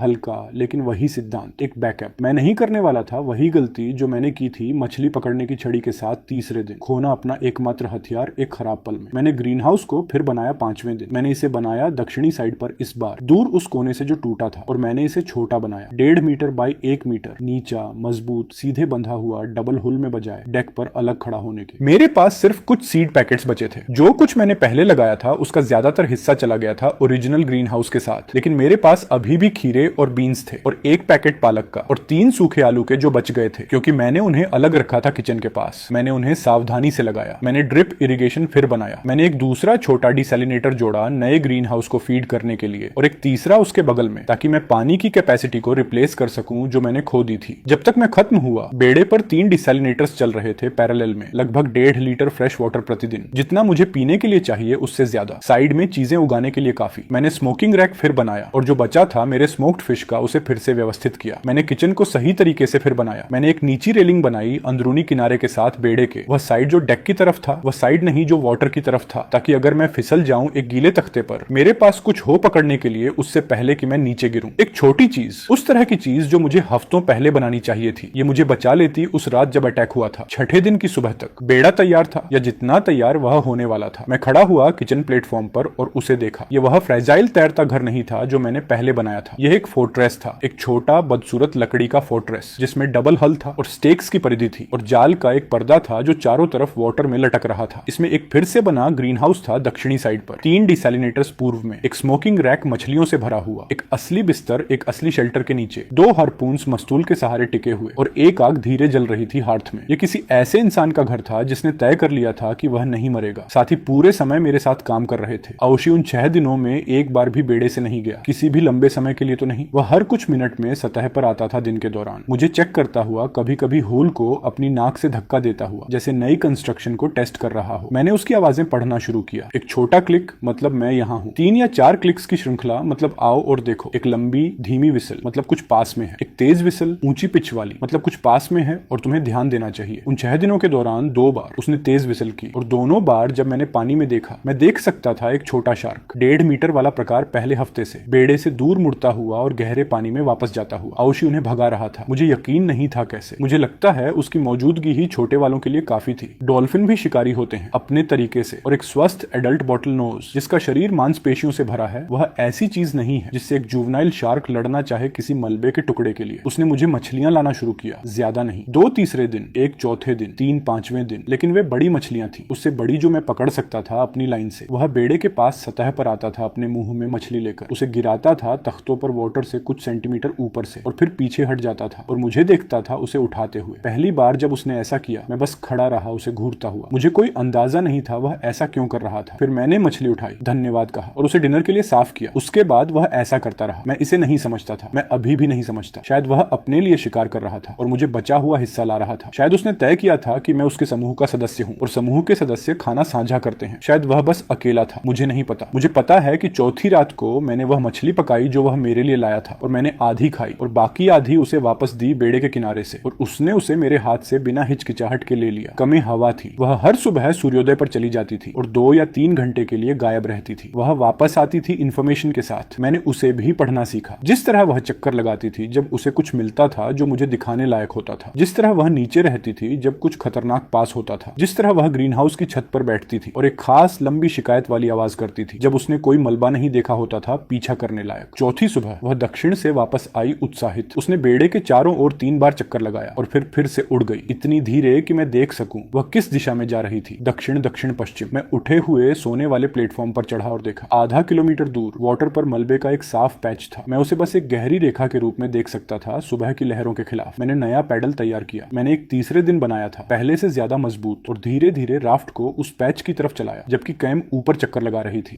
इसमें दिन का ज्यादातर हिस्सा लग गया। राफ्ट अब एक गीले लकड़ी के लट्ठे की तरह चल रही थी, पहले से बहुत भारी, और मुझे शिफ्ट्स में रो करना पड़ा क्योंकि मेरे हाथ हर 20 मिनट में जवाब दे देते थे। एओशी पूरे रास्ते साथ साथ तैर रहा था, कभी कभी अपने नाक से राफ्ट के पीछे को धक्का देकर मदद करता हुआ। मैं उसे करते हुए महसूस कर सकता था। जब वह धक्का देता था तो राफ्ट थोड़ी तेज चलती थी। हम देर दोपहर तक मलबे के क्षेत्र तक पहुंच गए। मैंने जो कुछ भी खींच सकता था खींच लिया, और तख्ते, धातु की जाली का एक टुकड़ा पहले से बड़ा, 2 और बैरल, मोटी रस्सी का एक कुंडल जो मेरे पास किसी भी चीज से मोटा था, कैनवास का एक लंबा टुकड़ा आश्चर्यजनक रूप से अच्छी हालत में, कई छोटे लकड़ी और रस्सी और टूटी प्लास्टिक के टुकड़े, और फिर आखिरी खींचों में से एक पर ओशी राफ्ट के पास आया अपनी नाक से कुछ धकेलते हुए। ये खाना नहीं था, ये ऐसा मलबा नहीं था जिसे मैं निर्माण के लिए यूज कर सकूं। ये छोटा था, इतना छोटा कि उसने उसे सावधानी से अपने चेहरे के किनारे के साथ संतुलित किया हुआ था, और जब उसने उसे बोर्ड्स के खिलाफ धकेला और छोड़ दिया तो मुझे नीचे झुककर अपने हाथ से उसे उठाना पड़ा इससे पहले कि वह डूब जाए। यह धातु का एक टुकड़ा था, मेरे हथेली के आकार का, मोटे तौर पर आयताकार लेकिन थोड़ा मुड़ा हुआ, जैसे यह किसी बड़ी चीज का हिस्सा रहा हो। धातु एक अजीब धूसर रंग की थी, स्टील से ज्यादा चिकनी, जितना मैंने उम्मीद की थी उससे हल्की। जब मैंने उसे उठाया, ये जंग लगी नहीं थी। ये सॉल्ट वाटर में पता नहीं कितने समय से था और यह जंग लगी नहीं थी। मैंने उसे अपने हाथों में पलटा। एक तरफ उस पर नक्काशी थी। मैंने उसे ऊपर उठाकर देर दोपहर की धूप पकड़ने की कोशिश की और ध्यान से देखा। नक्काशी निशानों की एक श्रृंखला थी, रेखाएं और वक्र एक पैटर्न में व्यवस्थित जो साफ तौर पर जानबूझकर था। रैंडम खरोंच नहीं, डैमेज नहीं, बल्कि एक लिपि, सिंबल्स, लिखावट। मैंने उसे लंबे समय तक देखा। ये जापानीज नहीं था। मैं किसी भी कंजी या किसी भी कना को तुरंत पहचान लेता, चाहे घिसे हुए ही क्यों ना हो। ये इंग्लिश नहीं था, लैटिन अल्फाबेट के अक्षर वहां नहीं थे। ये चाइनीज नहीं था, ये कोरियन नहीं था, ये कोई भी सिस्टम नहीं था जो मैंने कभी किसी साइन पर या किसी किताब में या किसी वेबसाइट पर 28 साल में एक साक्षर इंसान के रूप में पृथ्वी ग्रह पर देखा हो। लेकिन यह लिखावट थी। मुझे पता था कि यह लिखावट थी क्योंकि जिस तरह निशान समूहित थे, छोटे क्लस्टर जो छोटे स्पेस से अलग थे, जैसे वाक्य में शब्द अलग होते हैं। इसमें लय थी, इसमें संरचना थी, इसमें अर्थ था, अगर तुम्हें इसे पढ़ना आता। मैंने अपनी जिंदगी में यह भाषा पहले कभी नहीं देखी थी। मैं किचन प्लेटफॉर्म पर बैठ गया उस धातु के टुकड़े को हाथ में लेकर, और मैं उसे देखता रहा जबकि सूरज वाटर के ऊपर डूब गया। ओशी धीरे धीरे क्लिक कर रहा था वाटर में राफ्ट के पास। कायम ग्रीन हाउस की छत पर थी, मुझे एक झुकी हुई आंख से देखती हुई, जैसे वह इंतजार कर रही हो कि मैं कुछ समझूं। मैंने उसे धीरे धीरे समझा। किसी ने इस धातु के टुकड़े को बनाया था, कोई जिसके हाथ थे, कोई जो धातु को रिफाइन करना जानता था, कुछ बेहतर में बदलने के लिए जंग से, और उसे चिकना आकार देने के लिए, और उसकी सतह पर लिखित भाषा उकेरने के लिए। कोई जिसने इस वस्तु को बनाया और फिर या तो उसे खो दिया या फेंक दिया, या उसे पकड़े हुए मर गया, और ओशन ने उसे न जाने कितने दिन या हफ्ते या सालों तक बहाया जब तक एक डॉल्फिन उसे मेरे पास नहीं ले आया। मैं यहाँ पहला इंसान नहीं था। मैं इतना गहराई में डूबा हुआ था जिंदा रहने के काम में, इतना पूरी तरह कंज्यूम था वाटर और फूड और शेल्टर और शार्क्स में, कि मैंने सबसे ऑब्वियस सवाल पूछना बंद कर दिया था। कैसे मैं सरवाइव करूं नहीं, बल्कि और कौन सरवाइव हुआ है। मैं इस दुनिया को खाली समझ रहा था, एक विशाल ओशन जिसमें सिर्फ मैं और मेरा राफ्ट और वो चीजें थी जो मुझे खाना चाहती थी। लेकिन दुनिया खाली नहीं थी। दुनिया में लोग थे, लोग जो चीजें बनाते थे, लोग जो लिखते थे, लोग जो कहीं रहते थे, और अगर वे कहीं रहते थे, कहीं वहां हॉरिजन के पार, तो कहीं एक जगह थी जहां मैं जा सकता था, अपने राफ्ट के साथ, अपने पैडल के साथ, अपने डॉल्फिन और अपने बर्ड और अपने हार्पन्स और अपने स्मोक्ड फिश और अपने वाटर के साथ। मैंने अपनी उंगलियां उस धातु के टुकड़े के चारों ओर बंद कर ली और उसे अपनी मुट्ठी में कसकर पकड़ लिया। पहली बार जब से मैंने अपनी आंखें खोली थी, एक 4x4 लकड़ी के टुकड़े पर, बिना वाटर और बिना फूड और बिना होप के, मेरे पास एक लक्ष्य था जो अगले सूर्योदय से बड़ा था। मेरे पास एक दिशा थी,